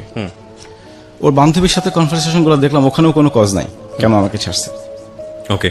যে আমাদের মধ্যে সবকিছু ওকে ছিল, আমি ওকে না জানায় ডিসিশন নিছি, এরকম। একটা বার তো আমি জানতে পারতাম ডিভোর্সের আগে যে তোমাকে আমার ভালো লাগতেছে না, তোমার সঙ্গে মানাতে পারছি না, কিছুই বলেনি। লাস্টে সে এইভাবেই সবকিছু জানলাম যে সেই 2013 সাল থেকেই তার রিলেশন একটা সে করেই যাচ্ছে। তো যাক, নিজেকে সান্ত্বনা দিলাম তখন যে আমি ভালো আছি। তারপর 2018 সেপ্টেম্বরে দাদা চলে যায় চায়নাতে। ওকে। দাদা চায়নাতে চলে যায়, তো ও একটা ভিডিও আপলোড দেয়। টিকটক নামে একটা অপশন আছে, ওখানে সে কাঁদতেছে চোখে, মানে ক্যামেরা চোখের সামনে ধরে কাঁদতেছে আর ভিডিও আপলোড দিচ্ছে। তো একজন কমেন্ট করছে, আমি তো ওটা দেখে আমি খুব ইয়ে করছিলাম যে আমার জন্য মনে হয় কাঁদতেছে। ওকে।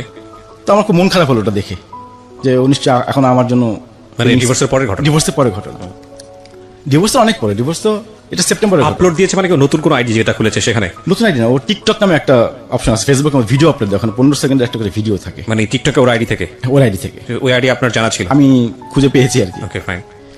তো দেখি যে ও কাঁদতেছে, ভিডিও আপলোড দিচ্ছে। তো একজন কমেন্টস করছে যে হোয়াট হ্যাপেন্ড।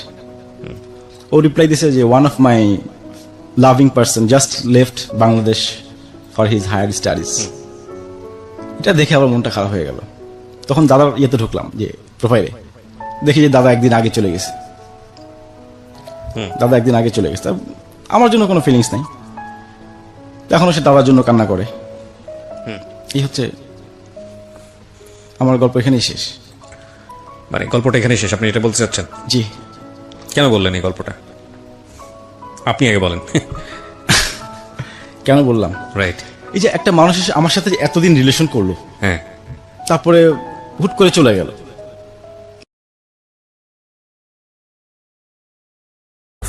কিছু কি বাদ গেছে আপনার গল্পে, যেটা আমি কথা বলার আগে ফাইনালি বলতে চান?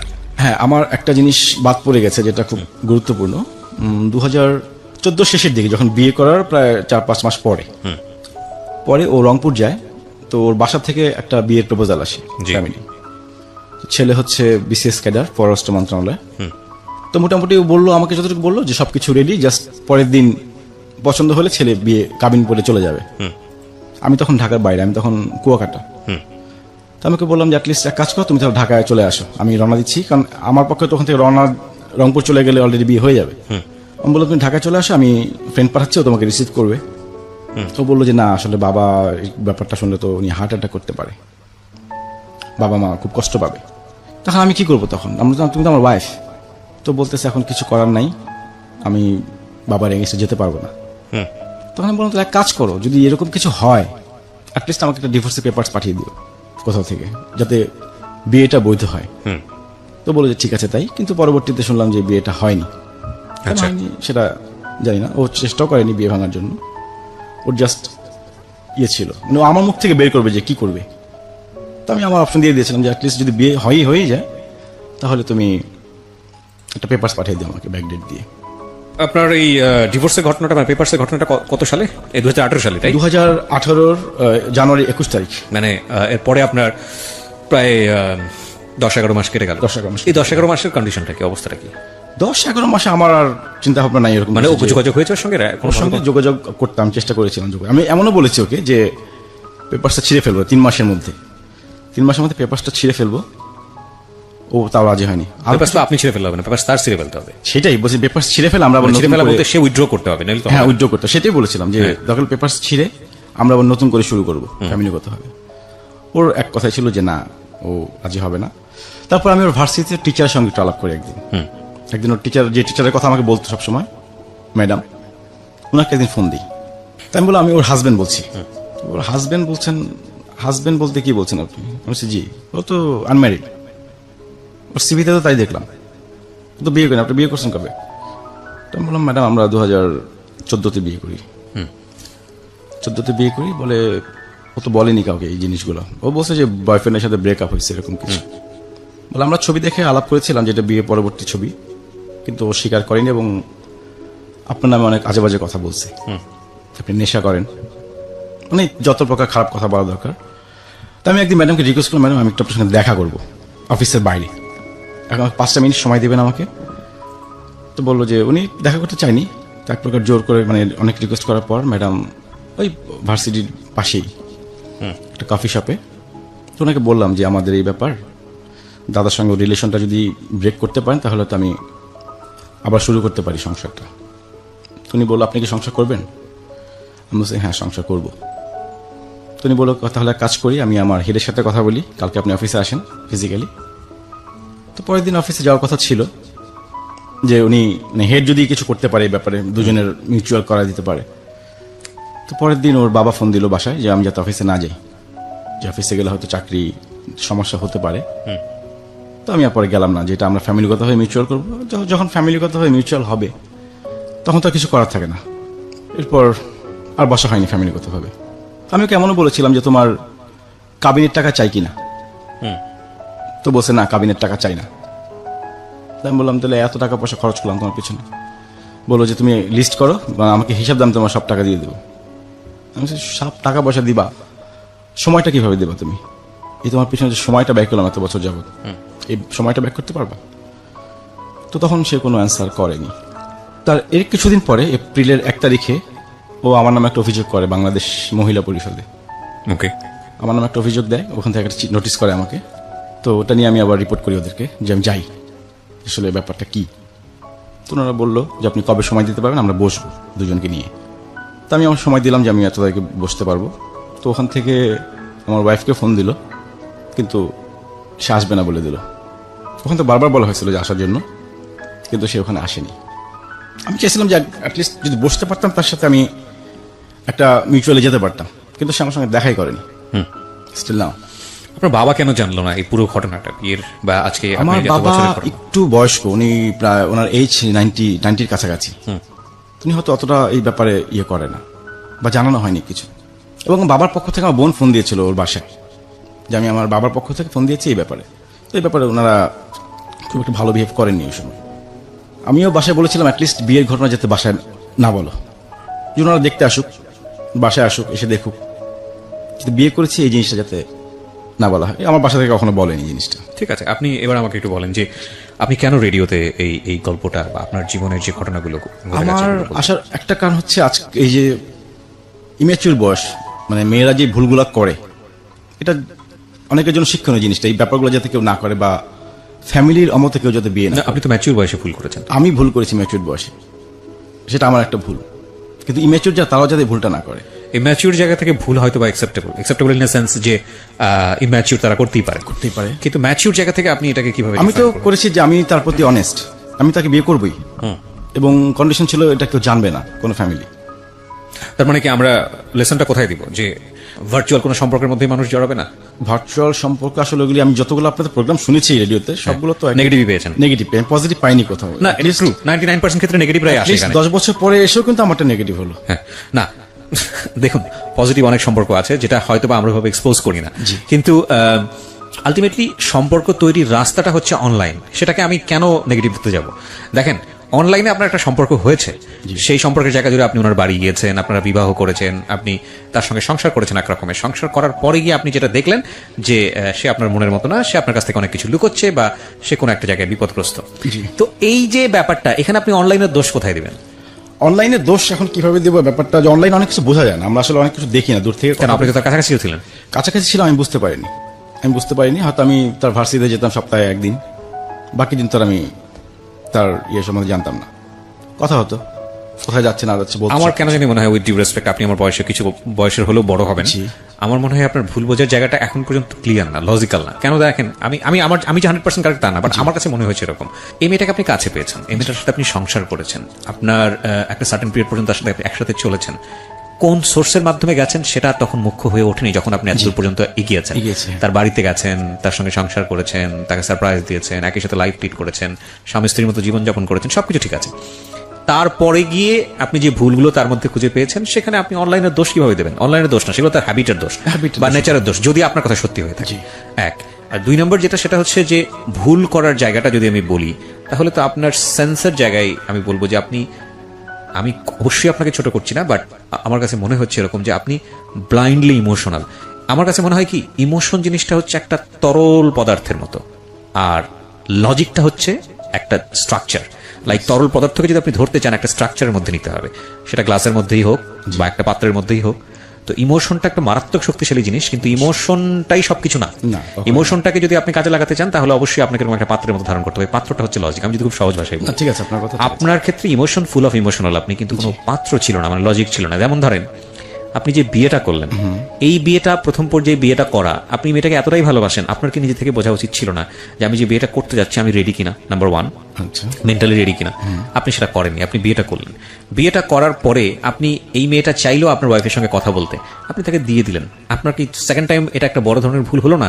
যে যেই মেয়েটা আপনার প্রতি এত ইমোশনাল হয়ে গেল বিয়ের পরে, সে আপনার ওয়াইফের কাছাকাছি যাওয়ার পরে আপনার জীবনে একটা ভয়ঙ্কর রকমের বিপদ ঘটে যেতে পারে। জি। এটা তো আপনি ম্যাচিউর ছিলেন, বোঝা যায়। আমি বুঝিনি তখন, আপনি বুঝেন নাই, সেকেন্ড এতটা মিস্টেক। ভয়ঙ্কর হবে। একটা কথা হচ্ছে কি, আমাদের এক গুরুজন বলতো যে একটা ভুল ভুল, প্রথম ভুল ভুল, দ্বিতীয় ভুল ভুল, তৃতীয় ভুল আর ভুল না, এটা হচ্ছে অপরাধ। সো আপনার জায়গাটা আমি মনে করি একটা অপরাধের পর্যায়ে চলে গেছে।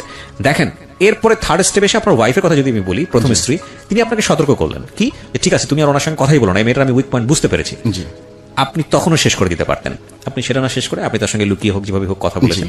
এটার ফলাফল হচ্ছে 1 বছরের মধ্যে আপনার ফার্স্ট ওয়াইফের সঙ্গে আপনার ডিভোর্স। একটা সাজানো গোছানো সংসার সেটা তৈরি হলো, যদি আপনি লজিক হিসেবে দেখেন, এই মেয়েটার জন্য। যে মেয়েটা আপনাকে পাত্তা দিল না, আপনি সংসার করা শুরু করলেন, আবার এই মেয়েটাই সংসারটা ভেঙে দিচ্ছে। আপনি যতই তাকে ব্লাইন্ডলি লাভ করেন না কেন, এটা তো একটা সুস্থ মানুষের লক্ষণ না। না, সুস্থ মানুষের বলতে তখন তো আমার তারপর দিয়ে ছিল যে সুইসাইড কখন করে, সুইসাইড না করে যাতে, ব্যাপারটা ছিল এরকমই। সে প্রতিদিন আমাকে বলতো সে সুইসাইড করবে, বেড নিয়ে ঘুমাচ্ছে, রক কেটে দেবে। এবং আপনি তাকে তখনও দেখেননি। দেখেন কত ভয়ঙ্কর রকমের একটা ব্যাপার, ইমোশন। একটা মানুষকে না দেখা মানুষের প্রতি কত ভয়ঙ্কর ইমোশন হতে পারে, কত পাওয়ার হতে পারে সেটা। যে মানুষটাকে সে দেখেনি এখন পর্যন্ত, সেই মানুষটার জন্য সে তার সাজানো গোছানো 1 বছরের সংসার সেটাকে বিসর্জন দিয়ে দিল। মানে আমি sorry to say, just too much emotional. এবং আপনার জায়গাটাই যে খুব এক্সট্রিম লেভেলের তা না, বাংলাদেশে এরকম অসংখ্য মানুষ আছে, অসংখ্য মানুষ আছে। পরিণতিটা ভালো হয় না। রেডিওতে বহুবার আমি গল্পগুলো নিয়ে এসেছি, বহু অ্যাঙ্গেল থেকে নিয়ে আসছি, পরিণতি ভালো হয় না। কারণ আমরা যে আমাদের বাপদাদাদেরকে দেখে আসছি, বা আমাদের পরিবারের কথা যদি বলি, এত বছরের পর বছর তারা সংসার করেন কিভাবে, এত এত এত বাচ্চা কাচ্চা নিয়ে। সেভাবে সে অর্থে তাদেরকে আমরা বিনোদনের জায়গাতে আমরা দেখি, তেমন একটা বিনোদিতও হওয়ার কোনো সুযোগ নেই। এতগুলো বাচ্চা কাচ্চা সামলাচ্ছেন, তারপরে আবার বছরের পর বছর একটা মানুষের জন্য অপেক্ষা করে যাচ্ছেন, সংসার করছেন, রেসপেক্ট করছেন।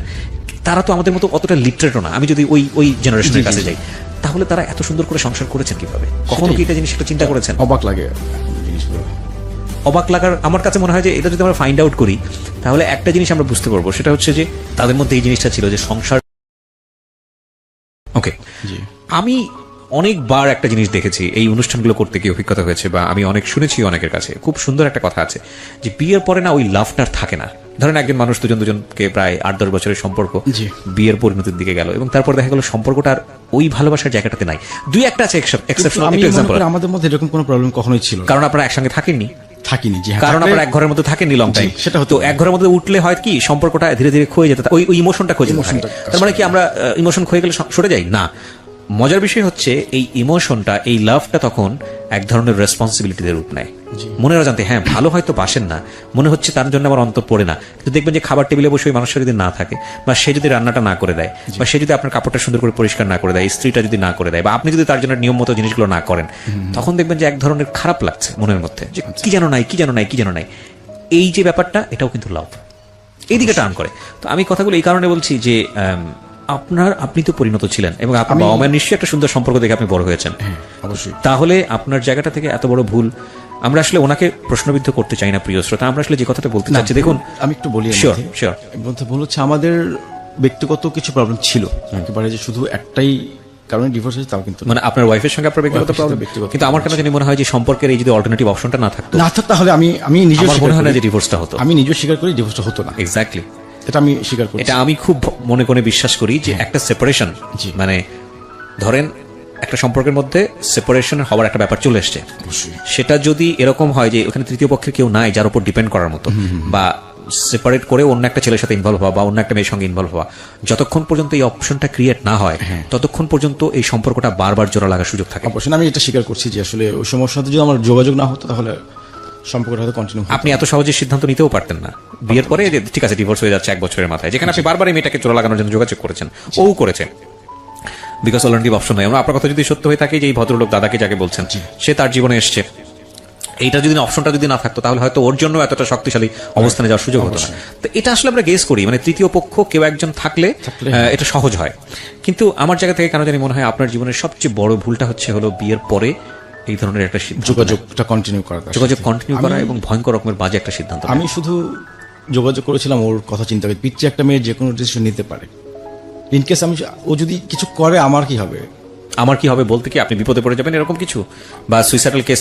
সুইসাইডাল কেস অবশ্যই আমার একটা ডকুমেন্ট থাকতো, সেটাও মাথার মধ্যে আসেনি তখন, কিন্তু আমার কথা নিজেকে তখন মানে বুঝ দিতে পারবো না যে আমার জন্য একটা মেয়ে। It's a difficult situation but you can handle it. কিভাবে হ্যান্ডেল করতে পারতেন? আমার বিয়ের পর একবার ট্রাই করেছিল, না, আমি আসি, এটা অনেক সময় অনেকেই করে থাকে এবং এগুলোকে খুব সফটলি হ্যান্ডেল করতে হয়। আচ্ছা, আপনি কিভাবে হ্যান্ডেল করতে পারতেন? আপনার কি মনে হয় এখন অল্টারনেটিভ সলিউশন কি হতে পারতো? এই সিচুয়েশনের জীবনে হয়তো অনেকেই পড়ে, অনেক ছেলেরাই পড়ে, অনেক মেয়েরাই পড়ে, কিভাবে হ্যান্ডেল করা যেতে পারতো? আপনি ওই সময়টাতে কি করতে পারতেন?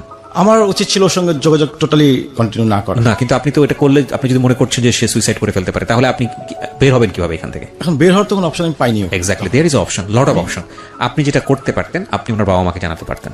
আচ্ছা, খুব সহজে আপনি 4-5 জনকে ফোন দিয়ে বলতে পারতেন ওর সাথে আমার সম্পর্কটা এরকম ছিল, ঘটনা এখন এদিকে দাঁড় করিয়েছে, ও বিয়ের পরে আমার সঙ্গে যোগাযোগ করছে, ও যে কোনো রকম একটা দুর্ঘটনা ঘটিয়ে ফেলতে পারে, সুতরাং ওকে টেক কেয়ার করেন। আপনি এটা ওর বাবা মাকে জানিয়েছেন, জানার পরে আপনি একটা রেকর্ড রেখে দিতে পারতেন যে আমি এটা ইনফর্ম করেছি। আমার মাথাতেই ছিল না এরকম কোনো চিন্তা ভাবনা। এটা আপনার উচিত ছিল।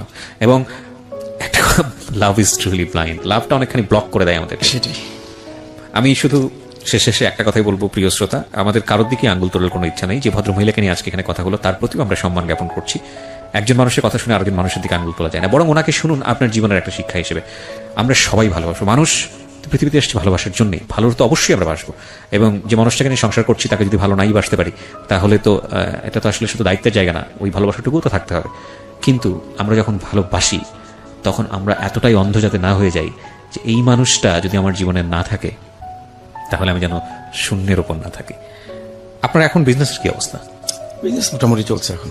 আপনার এই ধরনের সম্পর্কের কারণে কি বিজনেসে কোনো ক্ষতি হয়েছে বা কোনো ধরনের বড় প্রেশার পড়েছে? ক্ষতি তো কিছু হয়েছেই।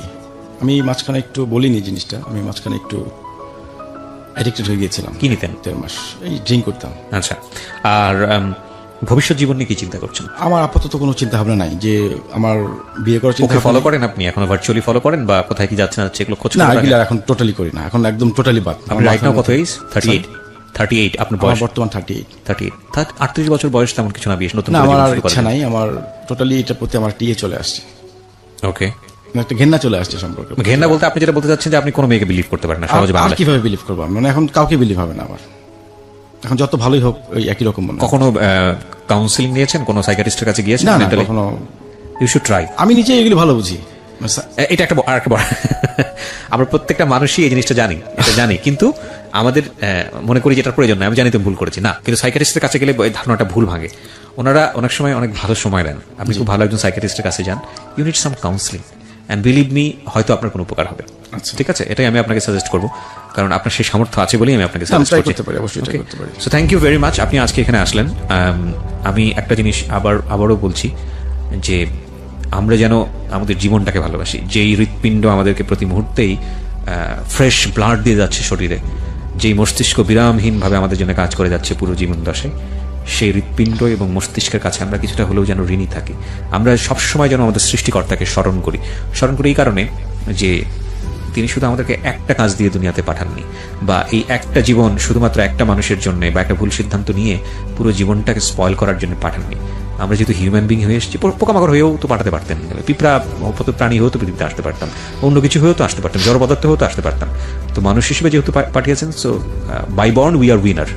প্রথম কথা হচ্ছে আমরা by born we are winner, cause আমরা সৃষ্টির সেরা জীব। তো সেই জায়গাটা থেকে জীবনটা শুধু একমুখী জিনিস না, একটা মানুষকে পেলাম না বা একটা মানুষের জন্য একটা ভুল সিদ্ধান্ত নিয়ে ফেলাম, জীবনটা শুধু এটা না। আমাদের চেষ্টা করতে হবে ভুল যাতে না হয়। আর দ্বিতীয় কথা যেটা, ভুল যদি হয়ে যায়, যতক্ষণ পর্যন্ত বেঁচে আছি, still you have a chance for good work. So সবাই অনেক ভালো থাকুন। কিছু যদি নাই করতে পারেন, অ্যাটলিস্ট কারো কোনো ক্ষতি করেন না। So thank you very much আজকের এই অনুষ্ঠানে যারা শুনলেন। আমি আপনাকে, আপনি তোমার বয়সে বড় ভাইয়ের মতো, আমি আপনাকে যেটা বলবো সেটা হচ্ছে আমার আরেকটু কথা ছিল, এবং ও খুব চিন্তিত ছিল যে আমি ওর কোনো ক্ষতি করবো কিনা বড় রকমের। আমি আজ পর্যন্ত তার কোনো ক্ষতি করিনি। অনেক কিছু বলছিল, ইভেন একটা জিডিও করিনি তার, সে কিন্তু আমার নামে কয়েকটা জিডি করছে। আমি ওর সঙ্গে দেখা করতে গেলেই সে আমার নামে জিডি করে। আমি তার নামে কোনো জিডিও করিনি এবং তার ক্ষতি করার কোনো চিন্তাও করিনি। আমি তার আমি কি ক্ষতি করবো? না, অফকোর্স না। আপনি করে কেন করবেন? কখনোই করবেন না, কখনোই করবেন না। এবং যে মানুষটাকে আপনি একটা সময় পাগলের মতো ভালোবেসেছেন, ওই ভালোবাসার প্রতি আপনি রেসপেক্ট রাখেন। পরে মানুষটা হয়তো আপনার মতো নাই। আমি বলি যে ভিডিও আপলোডটা দেখুন, দাদার জন্য কান্না করতেছে, তার আগে পর্যন্ত আমি সপ্তাহে 2-1 দিন গিয়ে ক্যাম্পাসে বসে থাকতাম, চা খেতাম, সিগারেট চলে আসতাম, জাস্ট একটু দেখার জন্য, আর কিছু না, কোনো কথা বলা ট্রাই করিনি কখনো। জাস্ট ক্যাম্পাসে বসতাম, এক কাপ চা খেয়ে, কখনো দেখা হতো, ও পাশ দিয়ে চলে যেত, আমি চলে আসতাম। ওর কোনো ক্ষতি করা আমি আমার মাথায় কখনোই ছিল না।